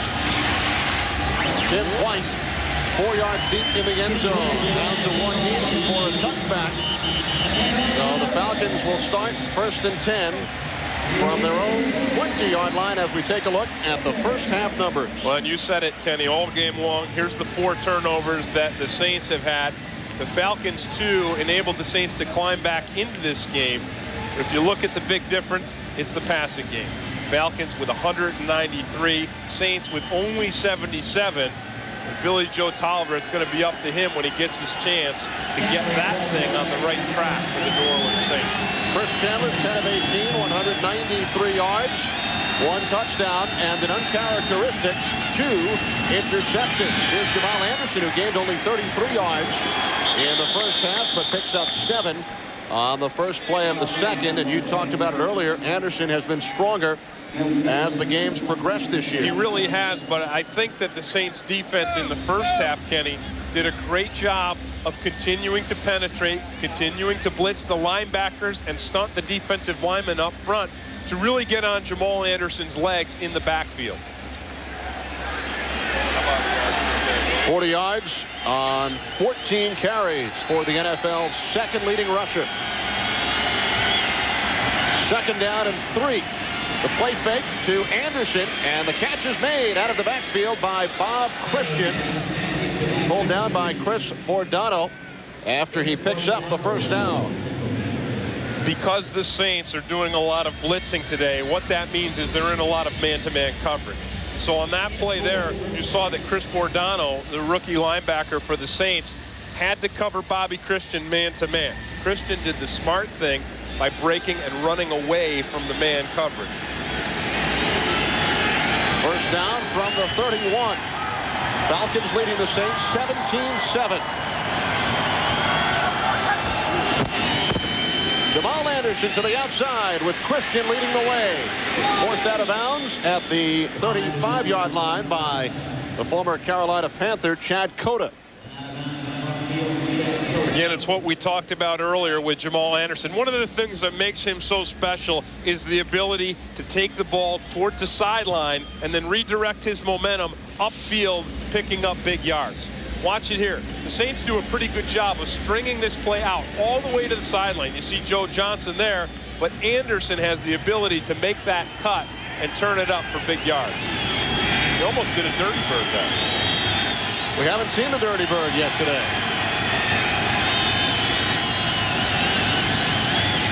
Chandler to the end, fires a bullet, and it's caught by Terrence Mathis to the 47, a gain of 12 yards. We saw Terrence Mathis on the touchdown play and the strength that he has. And so when you have a guy who has that kind of strength, a lot of times you want to play off of him. You don't want to get into a hand fight with him because he's as strong or stronger than a lot of defensive backs. But what he also has is the ability to find a soft spot in his zone. Mathis over the 100-yard mark for the 14th time in his NFL career.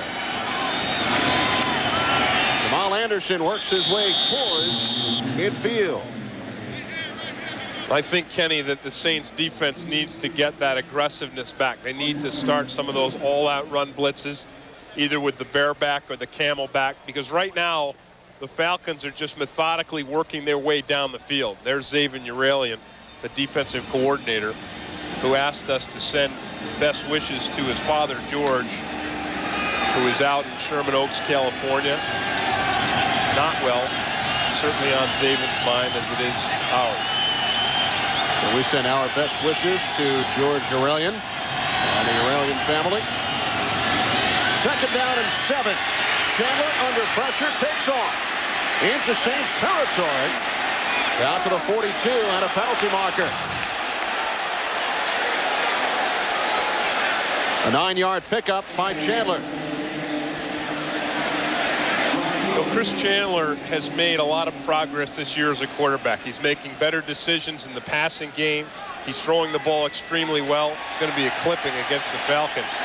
The other thing that he's doing, he's running the ball well when he's scrambling. You saw where he cut that ball back. He saw an open space. He's not running with his head cut off. He's using his head, and he's finding open space to pick up first downs.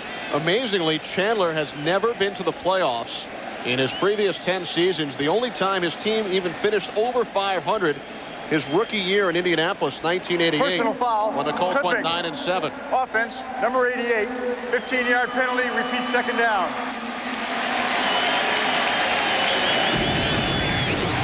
O.J. Santiago with this block downfield on Keith Mitchell, the Saints linebacker. That's dirty. You talk about a dirty bird. That's a dirty block, because that's the kind of thing that takes your knee out.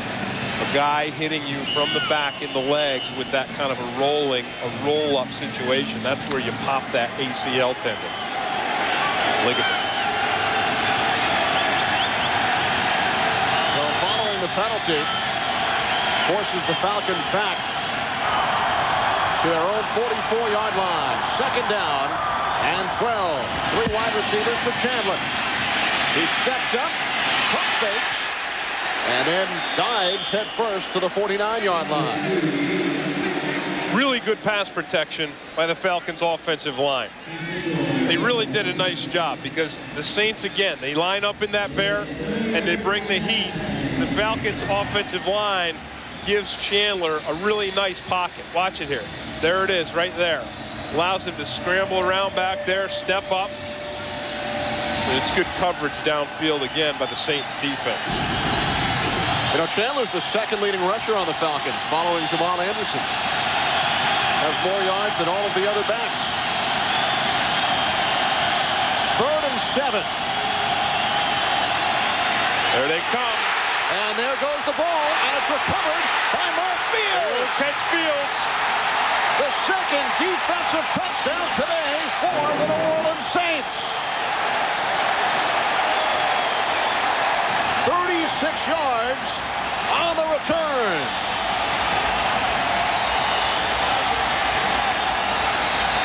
Thank you.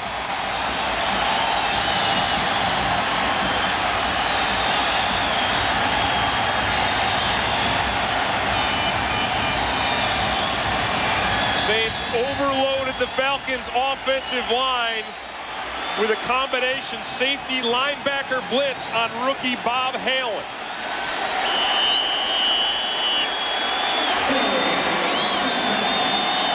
And once Mark Fields gets that ball, he's got the speed to outrun them all. He chased down Isaac Bruce a couple of years ago. So the Saints have pulled within 3. Their second defensive touchdown of today's game.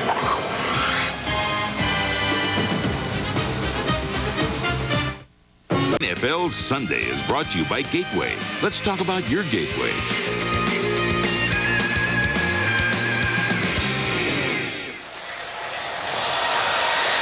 Mark Fields returned the fumble 35 yards for his second career touchdown. And the Saints defense leads the NFL. They've scored 8 touchdowns this season, and they've outscored their offense today 14-0. We said, Kenny, the Saints defense needed to get that blitz going again, and that's exactly what they did. Tim Dwight from the end zone. Dwight cuts to the outside, still on his feet, taken down at the 30-yard line by Earl Little. A 33-yard return by Dwight. Kenny, the Saints come with the blitz by the safety, Sammy Knight. He's followed by Keith Mitchell right here, and rookie Bob Halen has to block one. Mitchell forces the fumble, and there's Mark Fields scooping it up.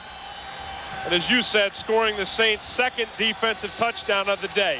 Watch the blitz. Here it comes. Chandler gets hit in the mouth. This time, he's not able to beat the blitz. It was the 4th forced fumble by Keith Mitchell this season.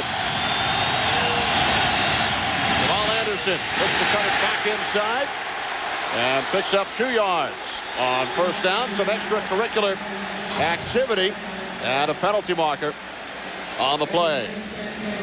Bob Whitfield involved. Yeah, I think Whitfield's the guy who's going to get called on it, too. It's a personal foul. You know what that tells you? That tells you that this Saints defensive front is getting into the Falcons' minds. Because you do something like that out of frustration and anger. After the play, personal foul, unnecessary roughness, offense number 70, 15-yard penalty. Repeat the down. First down.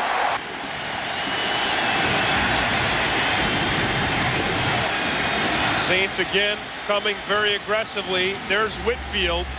And Troy Wilson. Wilson gives him a shove, and Whitfield hits him back. And as we know, it's typically the second guy who gets the call. So it forces the Falcons back to their own 17-yard line. 2nd and 23.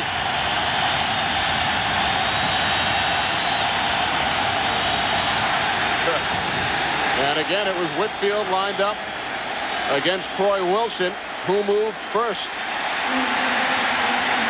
It'll be Whitfield, too busy thinking about putting a beat on Wilson.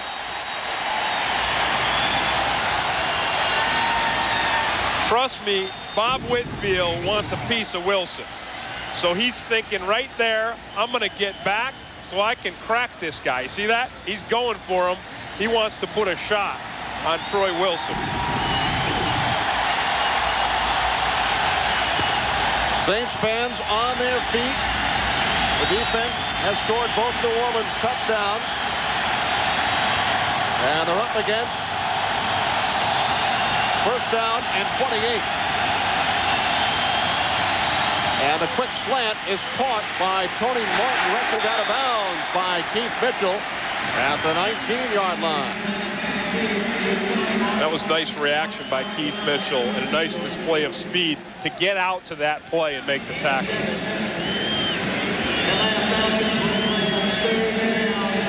This is exactly where the Saints defense wants to have Chris Chandler. Back to the wall, second very long. So they can bring the heat and get in his face. Both teams 14 points off turnovers. And Chandler in trouble. Cuts back the other way, a penalty marker. Chandler is nailed, but has the completion to O.J. Santiago. Santiago still on his feet, picks up the first down. That's going to be holding against the Falcons. Boy, did they lambaste Chris Chandler. Holding is the call from referee Ed Hockley.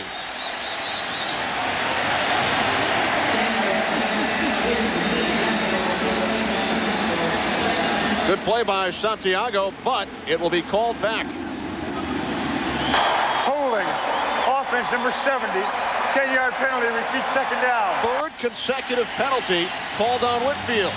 He is hot. The personal foul, the offsides, and now a hold. He's going after Troy Wilson. Nope, it's Wayne Martin who he's got. He's got to protect his quarterback. That's not much of a hold there. There it is. Just the grab on Chris Bordano. Just that grab. But watch Chandler's presence. Look at him scrambling. I said before, he's using his head in this scramble situation. Watch him just get rid of that ball. And then O.J. Santiago does an outstanding job. Look at this hit, though. Wham! That's the kind of thing, if that doesn't knock you out of the game, not much will. So now a second down and 31 following the 3 consecutive Whitfield penalties. This time the Saints cover.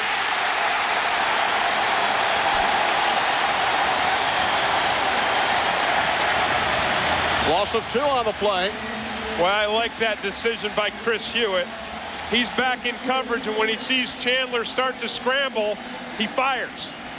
He takes himself out of coverage and goes for the sack. Hewitt's second sack of the season. This drive started on the 30-yard line, and the Falcons have been forced back to the 7. Saints rush 4, and Hewitt is out here in his zone coverage.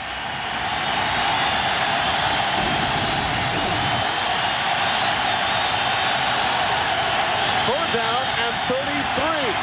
Chandler nearly taken down for a safety and gets it away. Caught by Santiago.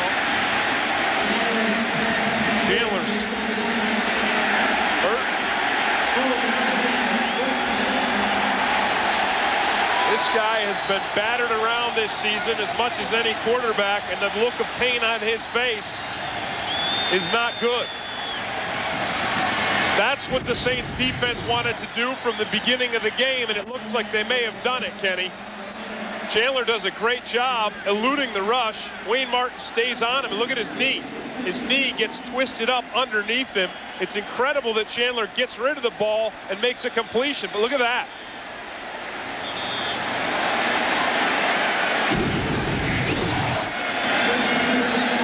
Vance Krasinski will punt it away. Tremendous series by the Saints defense. That's a bad sign right there. That's the team's orthopedic surgeon and their trainer. You don't want to have those guys carrying you around. Chandler missed the Rams game 2 weeks ago with a sprained ankle, and there is 44-year-old Steve DeBerg. DeBerg came in the last game against the Saints and was able to hang on, complete 7 of 10 passes, 1 for a touchdown, and win the game. Straczynski from his own 15. Good hang time. And a fair catch called for again by Gunther. But the Saints will have terrific field position following the 35-yard punt by Straczynski. The Falcons quarterback in obvious pain on the sideline, talking to head trainer Rod Medlin. Andrew Bishop, the team's orthopedic surgeon, is with him as well.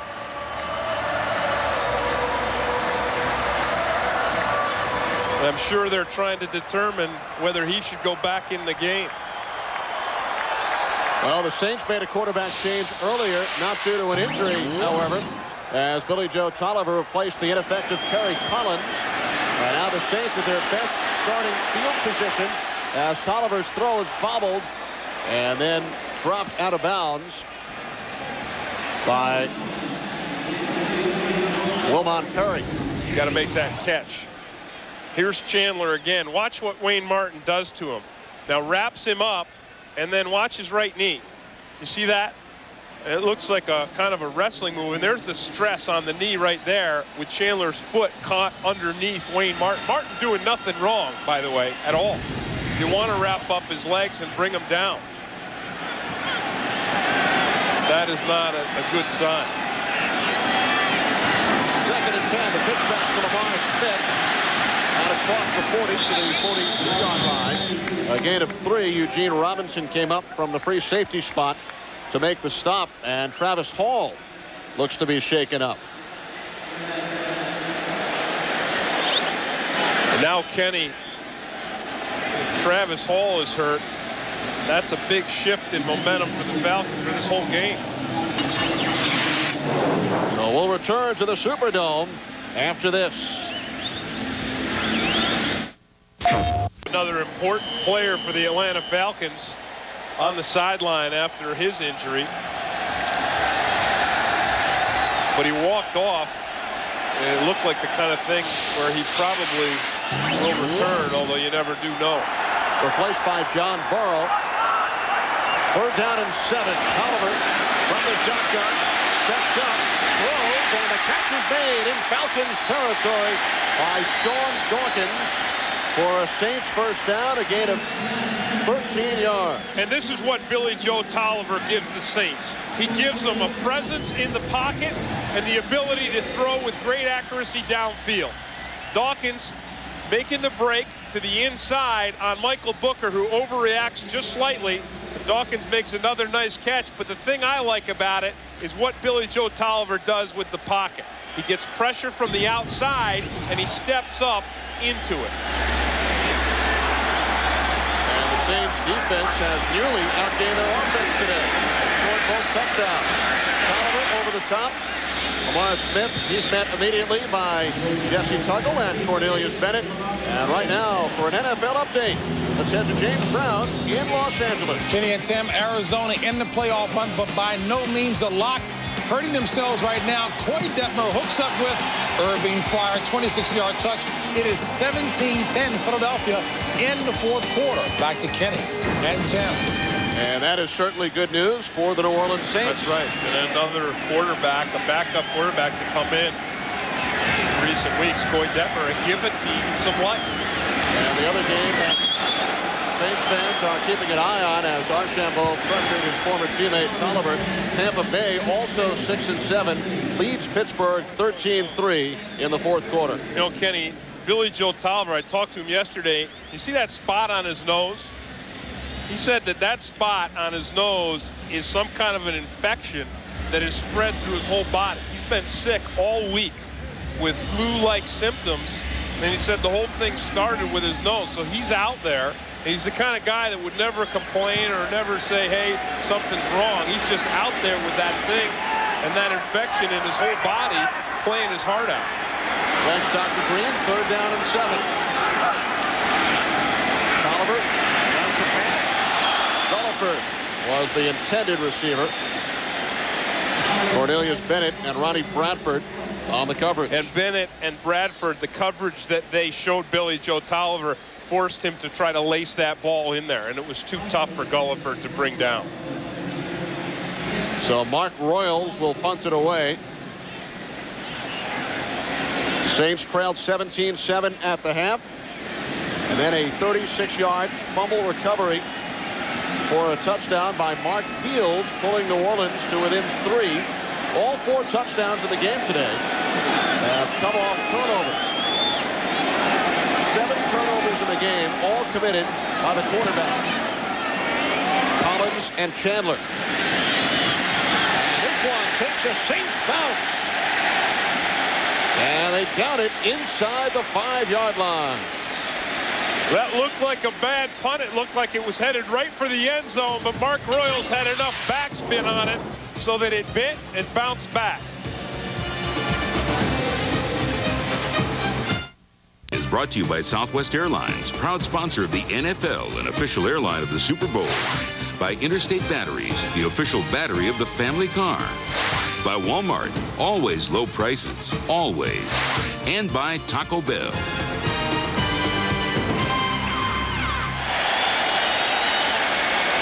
4.5 remaining. 3rd quarter, and Chris Chandler will remain in the game at quarterback for the Falcons. You can bet that the Saints defense is going to, number 1, get the crowd going, and number 2, come after Chandler. Falcons start from their own 5-yard line. 2 wide receivers split to the right. Jamal Anderson cuts left. Picks up 8 yards out to the 13-yard line. He did it again. Anderson gets all the way outside to the corner and makes a cut on a dime and redirects his momentum right back upfield. He's been outstanding on these kind of runs, especially on 1st down today. It's just a cutback run. And the Saints do a nice job of forcing him to the sideline. But watch it right there. He plants that outside foot and redirects upfield for a 7-yard gain.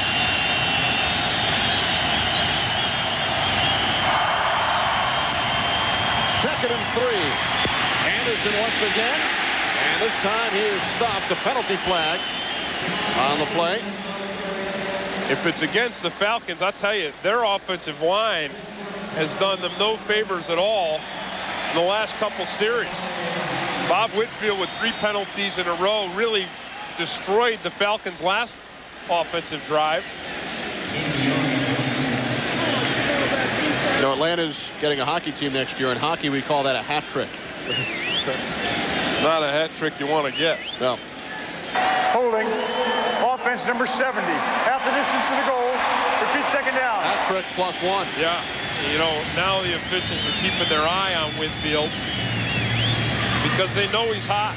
They saw him give the shove to Davis earlier, or Wilson, Troy Wilson earlier. Here's Whitfield right here. And he just wants to maul people now. There it is. It's a clear-cut tackle. He tackles the linebacker. It's a great call by the officials. 4 penalties on Whitfield this quarter.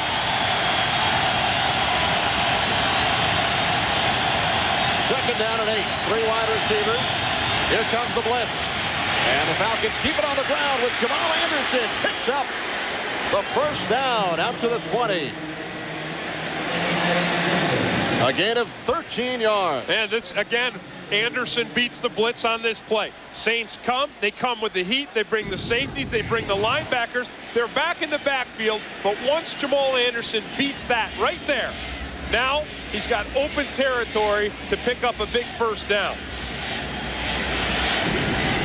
If you're going to blitz this guy, you better make sure you bring him down. Or else he will bring you down. Put you down. Chandler to the end. And the catch is made by Terrence Mathis for another Falcons 1st down, a gain of 12.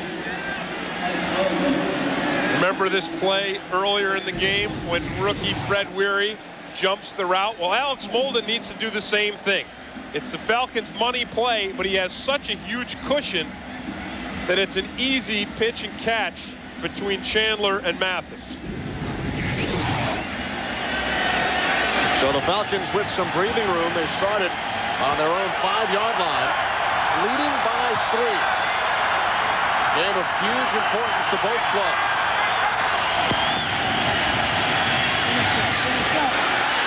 Chandler's pass is gathered in by Terrence Mathis in Saints territory, a gain of 19 yards. Kenny, it's indefensible. It's absolutely indefensible. Nice protection here by the Falcons offensive line. Chandler just steps back, and watch the placement on this ball. Alex Molden's got the coverage. He drops, if we could stop it right there. I mean, he drops it just in front of Mathis, just to his outside shoulder. The only one that can bring it down is Mathis. And Chandler has completed 6 consecutive pass attempts. First down from the Saints 49. Anderson. First down and more. Finally wrestled down at the 25-yard line, a gain of 24 yards. What do you do when your quarterback is hobbling and in trouble? Give it to this guy. Watch, it's a blitz again. You see the blitz? Once he breaks through that blitz, now he's running free in your secondary, and watch him just punish Rob Kelly. You said it, Kenny. He's going to take you down. He puts him down. Watch it here. There's the blitz. They miss him in the backfield. Now he's got the momentum, and this is what he does so well. Puts the pads down and punishes the guys in the secondary. 94 yards for Anderson, 61 in the second half. Chandler to the outside. Tony Martin wrestled out of bounds by Alex Molden. A gain of 5 yards. I'll tell you, Alex Molden better start to tighten up his coverage. Because if he's going to give them that much space, they're just going to keep going to him. Because Chandler can make that throw, and Martin can make that catch. And we saw Terrence Mathis do the same type of thing with an outcut and take advantage of Molden's loose coverage. Martin with 7 catches today, also caught 7 for 116 yards against the Saints in the first meeting. Saints defense has not shown the aggressiveness in this drive that they have throughout this third quarter. Second and 5. Christian pounds it up the middle. Fumbled after he was down. He was ruled down by the officials, and that will do it for the third quarter, as the Atlanta Falcons are holding on to a 3-point lead over the New Orleans Saints. Fox NFL Sunday continues after these words from your local Fox station.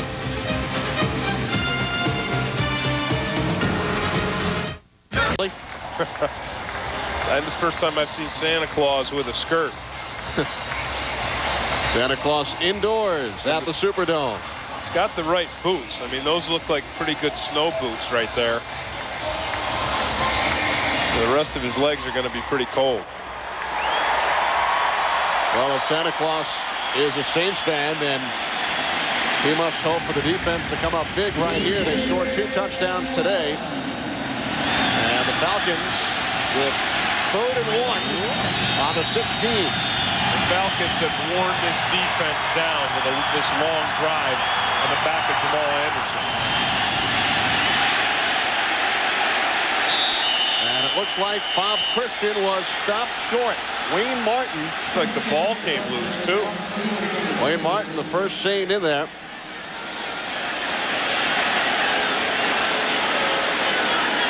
And again, Christian ruled down before he lost it. Someone's and hurt. An injured Falcon as well. I think it's Bobby Christian.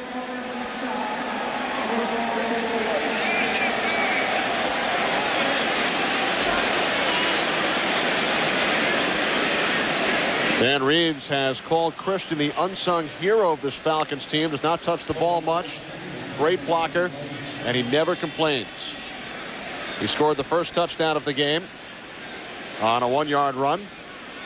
Let's take another look. This would be a huge blow for the Falcons, because Bobby Christian, as a lead blocker, has become such an important part of their run game.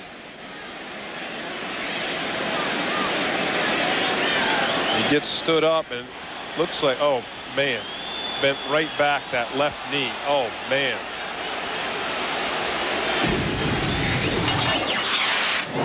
Here you get a color printer. Nope, not here. Well, Bob Christian looked to be stopped just short of the first down as both coaches watch, and it will be 4th and inches, so the field goal unit has come on for the Falcons. Falcons started this drive on the 5. So they've marched 80 yards. And will have to settle for a Morton Anderson field goal attempt as Bob Christian is wheeled off on the cart. Yeah, that didn't look good, what happened to his knee in that pileup. And that will change a lot of things for the Falcons run game, because Jamal Anderson, it took him almost the whole season to become comfortable following Christian in to those running plays. 33-yard attempt. And Morton Anderson extends the Falcons lead to 20-14, a 6-point Atlanta lead early 4th quarter. They are just people. Truck, the new Chevy Silverado, Motor Trend Truck of the Year. By Microsoft, where do you want to go today? By Domino's, delivering 1 million smiles a day. And by MCI 5-cent Sundays, pay the least on the day you call the most. Huge game for both clubs. Saints, if they win their 3 remaining games, they are in the playoffs. Falcons with a win today would make it 7-1 in the division. Should they lose, the 49ers would have the tiebreakers. And we are told the report on Bob Christian, a left knee sprain. He's being evaluated and will not return to the game today. You know, Kenny, you pointed out during the commercial break that the Falcons have been relatively injury-free. Offensively? Yeah, offensively. Their whole offensive line, their 2 receivers, Christian, Jamal Anderson. Chandler did not start 2 games, but aside from the quarterback, offensively, as you said, injury-free for the Falcons. And defensively, you just saw that Travis Hall is back in. Tolliver fakes the pitch back and then goes to the inside handoff. And Aaron Craver works his way to the 28-yard line, a gain of 8. Again, that quick hitting play with Craver, we've seen it work a couple different times today. And I think the Saints need to try to get back to that. It's just a quick handoff here, and you think that Craver is the fullback, so the defense starts to react to the halfback, and then they see Craver working back up through the middle. And tough to bring down. There's Wilmot Perry. And Perry is stopped about a yard shy of the first down marker. And for another NFL update, let's return to James Brown in Los Angeles. Kenny and Tim, take a look at Arizona. Snake leading his team back, drills it to Rob Moore. Not a trap, it was a catch. That tied at 17. Philly missed the field goal, still tied at 17. And the Giants trying to hold on, give the first loss to Denver, but Denver is driving in Giants territory, 3rd down. Back to Kenny and Tim. So John Elway attempting yet another 4th quarter comeback. You'd hate to have a small lead and see him running the offense coming at you. 3rd and 1 for the Saints. 4 wide receivers. Here comes the blitz. And the pass is dropped by Eric Gulliford off the fingertips. Gulliford has got to know the blitz is coming. He has to pre-read the blitz and understand the ball is coming out quick. Watch the blitz and the instant pressure on Billy Joe Tolliver. Look at that. Tolliver does a great job of getting rid of the ball. Watch Gulliford. He turns around too late, and he's not able to catch this ball. The 3rd pass Gulliford has dropped today. So the Saints go 3 and out. And Royals punts it away. Angled towards the sidelines. White with no running room as he is forced back. 44-yard punt. Chris Bordado on the stop. A loss of 4 on the return by Dwight. Special as Trent Dilfer and the Bucs try to keep their postseason hopes alive as they head to the nation's capital to meet the Redskins. Coverage begins at 3:30 Eastern, 12:30 Pacific, right here on Fox. Well, Dan Reeves, 2 former clubs battling at the Meadowlands, and Terrell Davis has just scored on a 27-yard run. The Broncos have gone ahead of the Giants late, 16-13. Ryan Kozlowski now in at fullback, replacing the injured Bob Christian for the Falcons. They start from their own 24-yard line. Chandler is taken down on first down. Joe Johnson for a loss of 9. Johnson's 7th sack of the season. Joe Johnson does a great job of changing up a power rush with movement. Here he is. He's working on Bob Whitfield. He starts up to the outside. He gets underneath Whitfield's pads and just keeps coming. And then he hangs on to Chris Chandler. Watch it here. Falcons did a nice job on the last drive protecting Chris Chandler, running the football with Jamal Anderson, and keeping those Saints defenders off their quarterback. Third sack by the Saints. Chandler on second down, under pressure once again. And it's taken down at the 15 by, guess who? Joe Johnson.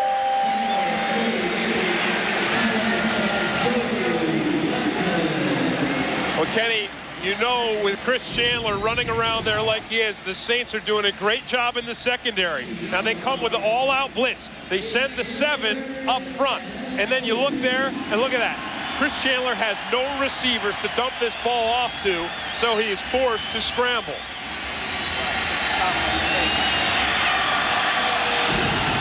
So now a 3rd and long as Johnson pumps up the Superdome crowd. 3rd and 17.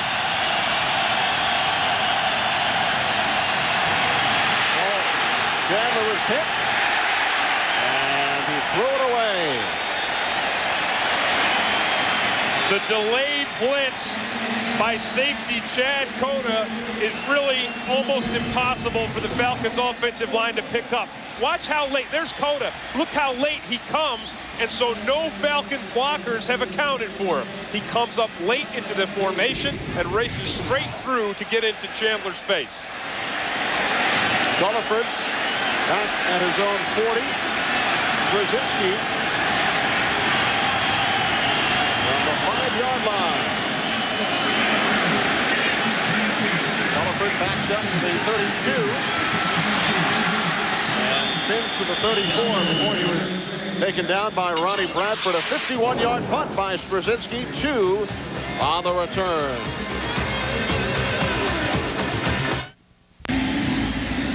Back in New Orleans, 11:08 remaining in the 4th quarter. A 6-point lead for Dan Reeves' Falcons, 20-14.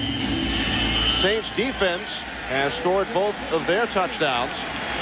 And now the Saints offense starts from their own 38-yard line. Well, Billy Joe Tolliver right now is only 3 for 7, but he's had a couple of his balls outright drop.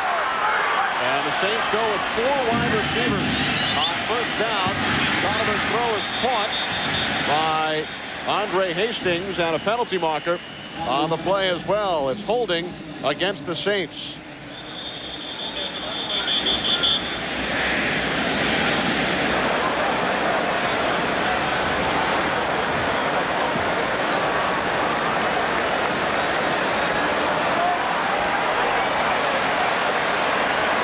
Well, we could not hear Ed Hockley, but the penalties look to be offsetting. There were fouls by both teams on the play. Holding defense number 94. It was also holding offense number 68. The penalties offset. Replay first down. So Kyle Turley, the Saints left guard, with the holding at the line of scrimmage. And Henri Crockett with the holding on the coverage downfield. You know, Turley and Rofe together are a real formidable pair. Turley's only a rookie who already plays like a veteran, and as these 2 guys get to develop together, they're going to give some people problems.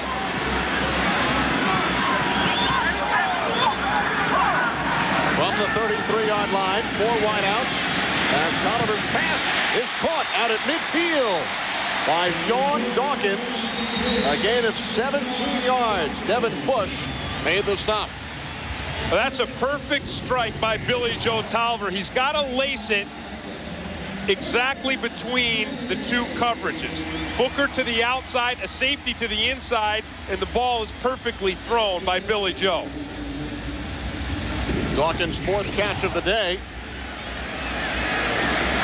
So a first down for the Saints at midfield. They again line it up with 4 wide receivers. Tolliver takes off. Picks up another first down. Down to the Falcons, 37. Outstanding elusiveness by Billy Joe Tolliver. Great presence in the pocket. And as a defensive line, this is so frustrating because the pressure is there. Watch the heat that the Falcons defensive line puts on Tolliver. Someone there, Dronette there. Tolliver dodges them all, sees a lane, and takes it for the first down. In case you joined us late, Kerry Collins started the game for the Saints, committed 4 first-half turnovers, 3 interceptions, 1 fumble replaced late in the second quarter by the former Falcon Tolliver. Quick slant, and the catch is made on the far side by Andre Hastings. That's boneheaded play by Ray Buchanan. And Bill Kolar, the defensive line coach, is hot, but Buchanan, just not thinking at all, came back and popped one of the Saints receivers. Just a shove, no big deal. It's a personal foul, and penalties have killed the Falcons here in the second half. 6 for 66 yards. After the play, personal foul, unnecessary roughness, defense number 34. 15-yard penalty, first down. Not what you would expect from the veteran Ray Buchanan. Yeah, now it's just a quick hitch pass, and Buchanan gets hit and then blocked by Cam Cleland, and there he's retaliating again. You know, Cleland gave Buchanan a shove to the face. The officials didn't see it. The play was over, and that's why Kolar's reacting the way he is. But the official, we talked about it before, same thing with Bob Whitfield. The officials are going to see the second blow. 9 Falcon penalties. Saints have committed only 4. First and 10 from the Atlanta 18. Tolliver's pass batted. And fortunately for the Saints, Chuck Smith could not catch up to it. Ezra Tuaolo, the former Packer and Viking, got a piece of it.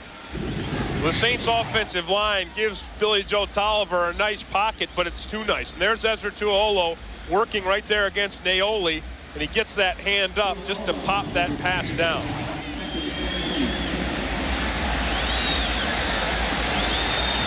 Falcons by 6, 8:47 to go, 4th quarter. Saints in the red zone this season. Only 12 touchdowns in 27 trips. 4 wide receivers out. And the pass incomplete. Tolliver again looking for Gulliford. Great coverage by Ronnie Bradford. Bradford was all over Gulliford. Gulliford had absolutely no separation. And Billy Joe, with the blitz in his face, had to get the ball out quick. Watch it. Here comes Jesse Tuggle up the center. There comes another Falcon off the corner. And Tolliver just has to unload that ball.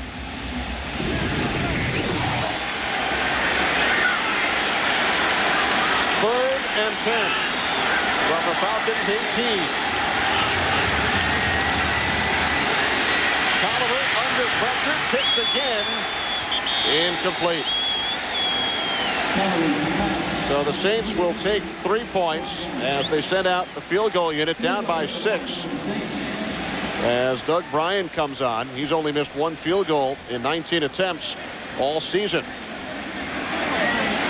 And if he makes it, it'll be the first points of the game, Kenny, for the Saints offensively.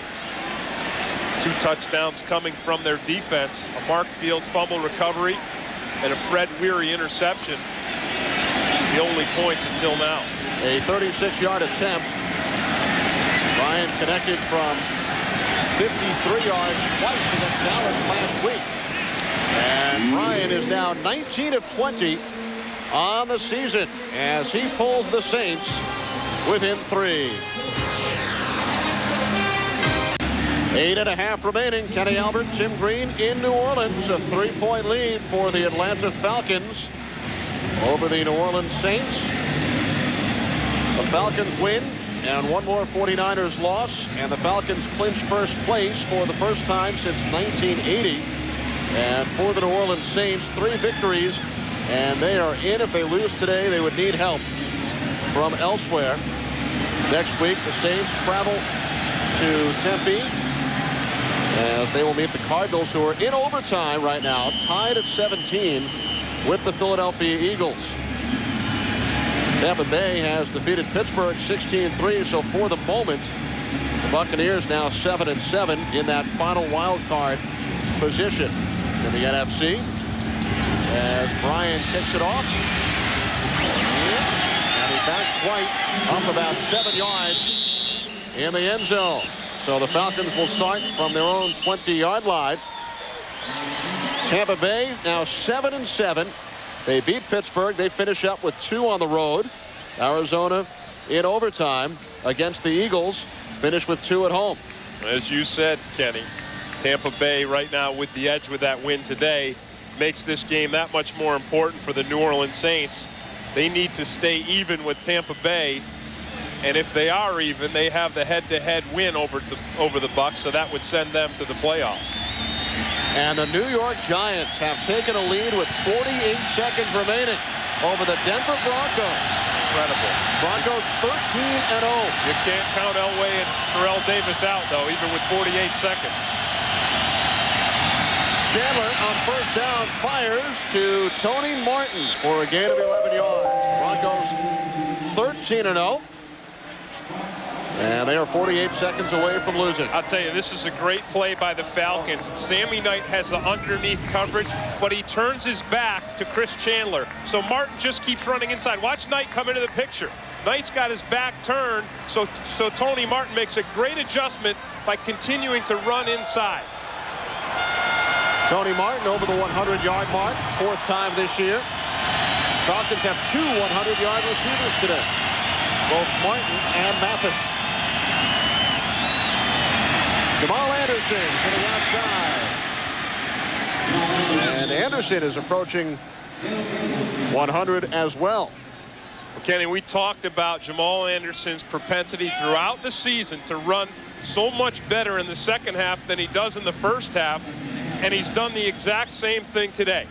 He started out first half of the game, only ran for 2.5 yards a carry, and now in the second half here you see 7.2 yards per carry. An incredible difference between the first half and the second half for Jamal Anderson. 98 yards, just too shy of his 10th 100-yard game this season. Chandler will go to the air, wide open, Terrence Mathis. Mathis towards the end zone, chased by Alex Bolden, has his second touchdown today. This one 63 yards. No dirty bird, but he bows to the crowd. We may get a bird yet. This is just out scheming your opponent. Mathis runs right up the seam. The safety has got to make the tackle. Chad Cota overplays it. Mathis makes a great cut to the inside and then races for his second touchdown of the day.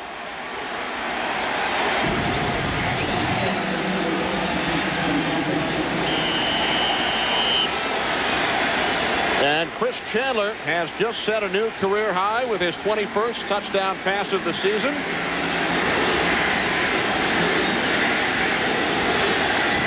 Anderson for the extra point, and the Falcons now lead the Saints by the score of 27-17.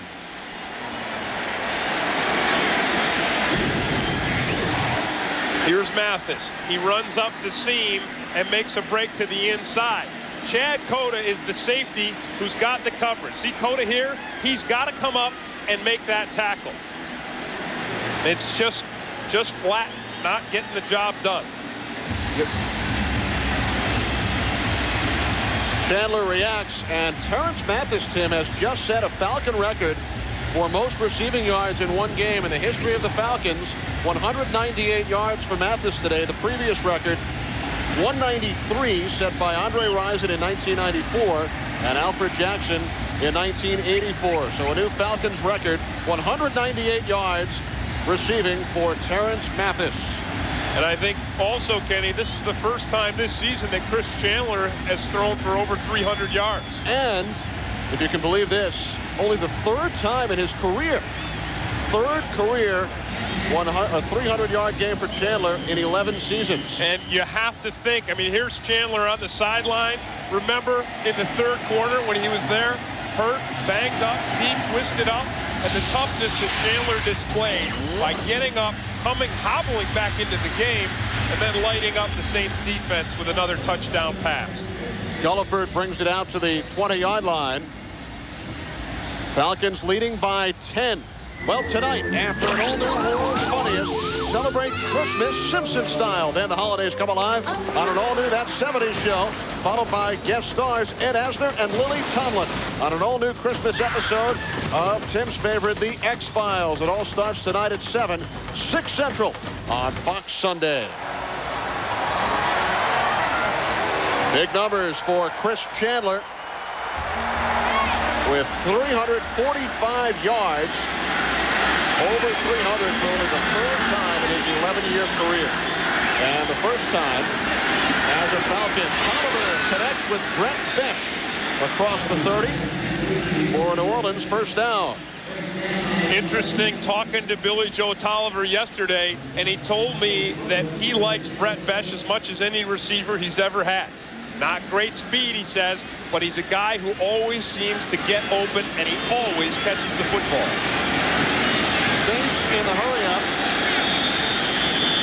as the Giants have defeated the Broncos. Denver now 13-1, and the Giants still in the wild card race, 6-8, a game behind Tampa Bay.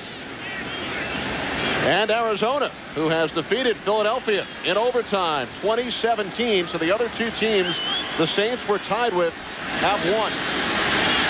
Both Arizona and Tampa Bay winners today, and the Giants over the previously undefeated Broncos. Giants during the week said, this is our Super Bowl. We may not make the playoffs this year, but this is our big game. Now the Giants finish up with games against the Chiefs and the Eagles, still not out of it mathematically. Tolliver, pump fakes, swings it out, and Craven to the 40, about a yard shy of the first down, a gain of 6. Green Bay with a win over Chicago. Packers now 9-5. That's still unbelievable. The Giants going out and beating the Denver Broncos and upsetting that perfect season. The Redskins beating Carolina, and the Redskins are a team that's grown quite hot in the second half of the season.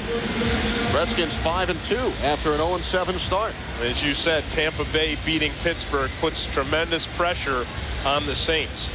Buffalo pretty much ending it for the Oakland Raiders this season. And how about St. Louis able to defeat New England, and that's going to seriously hurt their playoff chances and pretty much take them out of the division championship.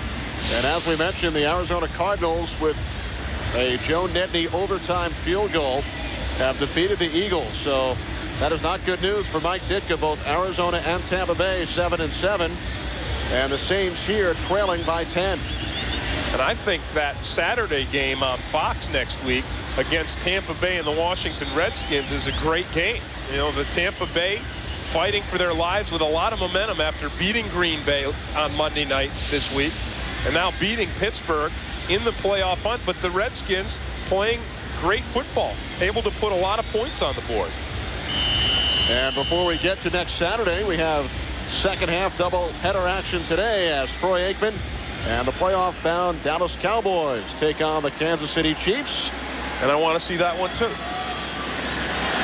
You have the Cowboys and Chiefs, you have the X-Files, and now you have a 4th and 1 for the Saints from the 40.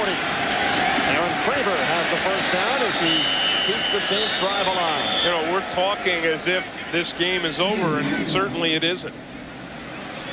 Because Billy Joe Tolliver has finally gotten this offense moving. The last series he was able to drive down and pick up a field goal. He's got it going, and I know the clock is running down, but don't forget that Bobby April, the special teams coach for the New Orleans Saints, is one of the better special teams coaches in the National Football League. And I promise you, they have a real good onside kick ready and waiting. 3 wide receivers on first down. Tolliver steps up, fires, and Cam Cleveland could not hang on to it. It bounced away from the rookie tight end. Cleveland caught the first pass of the day and hasn't done anything since. And I think he's hit that rookie wall.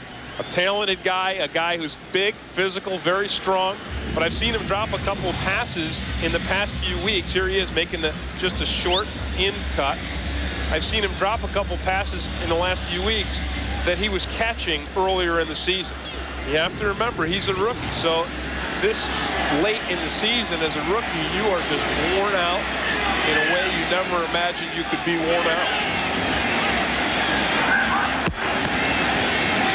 2nd and 10. Tolliver fires, and the catch is made by Keith Poole. Poole was the guy. Tolliver to Keith Poole in the first game against the Falcons, connected for 2 long touchdown passes. How about Poole with would you see that? He gave the head shake and then the wink. I think he was telling Tolliver to give it to him again. He just winked again. 4 wideouts. Let's see if he goes back to Poole. Looking end zone, and Tolliver just overthrows Andre Hastings. It was a nice job by Hastings to get behind the coverage. Billy Joe just had a little bit too much on that football. You've got to believe that Billy Joe's thinking here is, no matter what I do, I'm not going to underthrow it and give the Falcons yet another turnover. He knows it just a little too much. Overshot the green. Saints committed 4 first-half turnovers, none here in the second half. Play clock winding down, 4 wideouts. Tolliver to the near side. Rutherford makes the catch and then was met by Michael Booker after a gain of 3. And that's a nice tackle by Michael Booker. No, Booker was a first-round draft choice, a cornerback who doesn't have the best change of direction, but he's a physical cornerback. He plays press very well, and he can make a tackle in a real physical way after the ball is caught. Tolliver's pass is caught for another first down. It's Keith Poole. Well, he had the first down, and then he was forced back. He lost it. It looks like there's a little bit of a delay on the nod and the wink. Took a couple of plays for Tolliver to go back to Poole. Watch Poole break to the inside and just get absolutely hammered by Eugene Robinson. Poole keeps his feet and spins back around, and there's Cornelius Bennett again. Robinson's been hammering a lot of Saints today.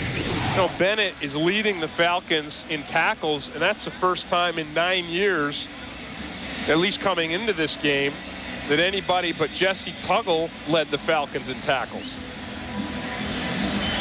Tuggle doing it 9 straight years. Cornelius Bennett, a 5-time Pro Bowler, looking to go back to the playoffs. He played in 4 Super Bowls with the Bills. Timeout was called by the Saints as they stop the clock with 3:10 remaining, facing a 4th and 1. There's Bill Kolar, the defensive line coach for the Falcons, and the instruction he's given those guys right now is get low and get penetration and upfield hard. 4th and 1. Tolliver's pass is broken up by Ray Buchanan. His nickname is Big Play, and he made one right there. He sure did.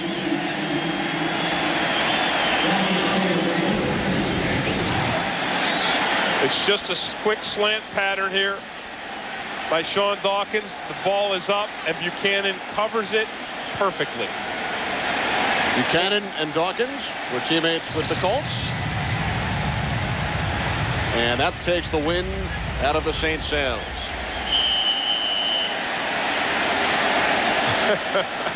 Chuck Smith likes it. Morton Anderson likes it. Well, Buchanan got things started with an interception early in the first quarter. And now breaks up the 4th and 1 pass. And the Falcons, who lead by 10, have sent many Superdome fans to the exits. Just over 3 minutes remaining as Jamal Anderson goes over the 100-yard mark for the 10th time this season. That is a new Falcons record.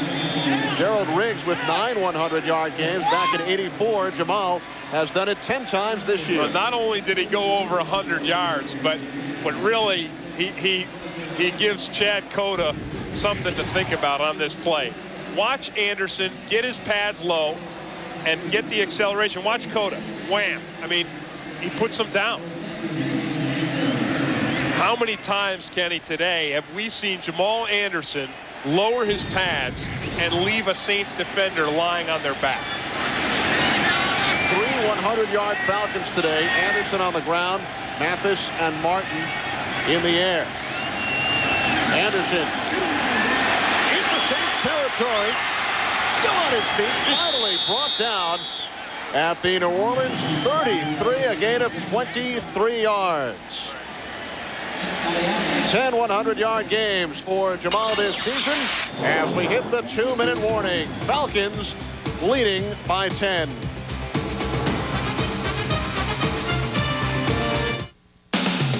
Fox NFL Sunday is brought to you by AC Delco Automotive Parts. AC Delco. If you're not asking for it, you're asking for it. E-commerce, including the Star Trek online. It's remaining from New Orleans as the Falcons look to win their 7th game in a row, their 10th in the last 11.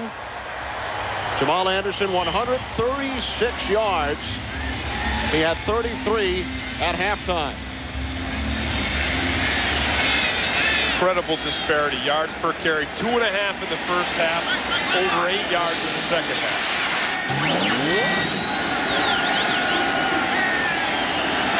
Continuing the trend that Jamal has set all season long.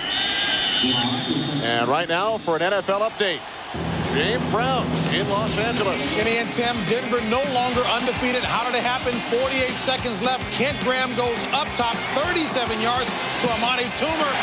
That referee said no, but the back judge, Kurt Dornan, had a much better view. Give them credit. It was indeed a touchdown. He calls it as such. And the Giants up in Denver 20-16. Back to Kenny and Tim. What an incredible game. So the New York Giants, who finished in first place in the NFC East last year, made the playoffs, have struggled this season. But they defeat the Denver Broncos 20-16.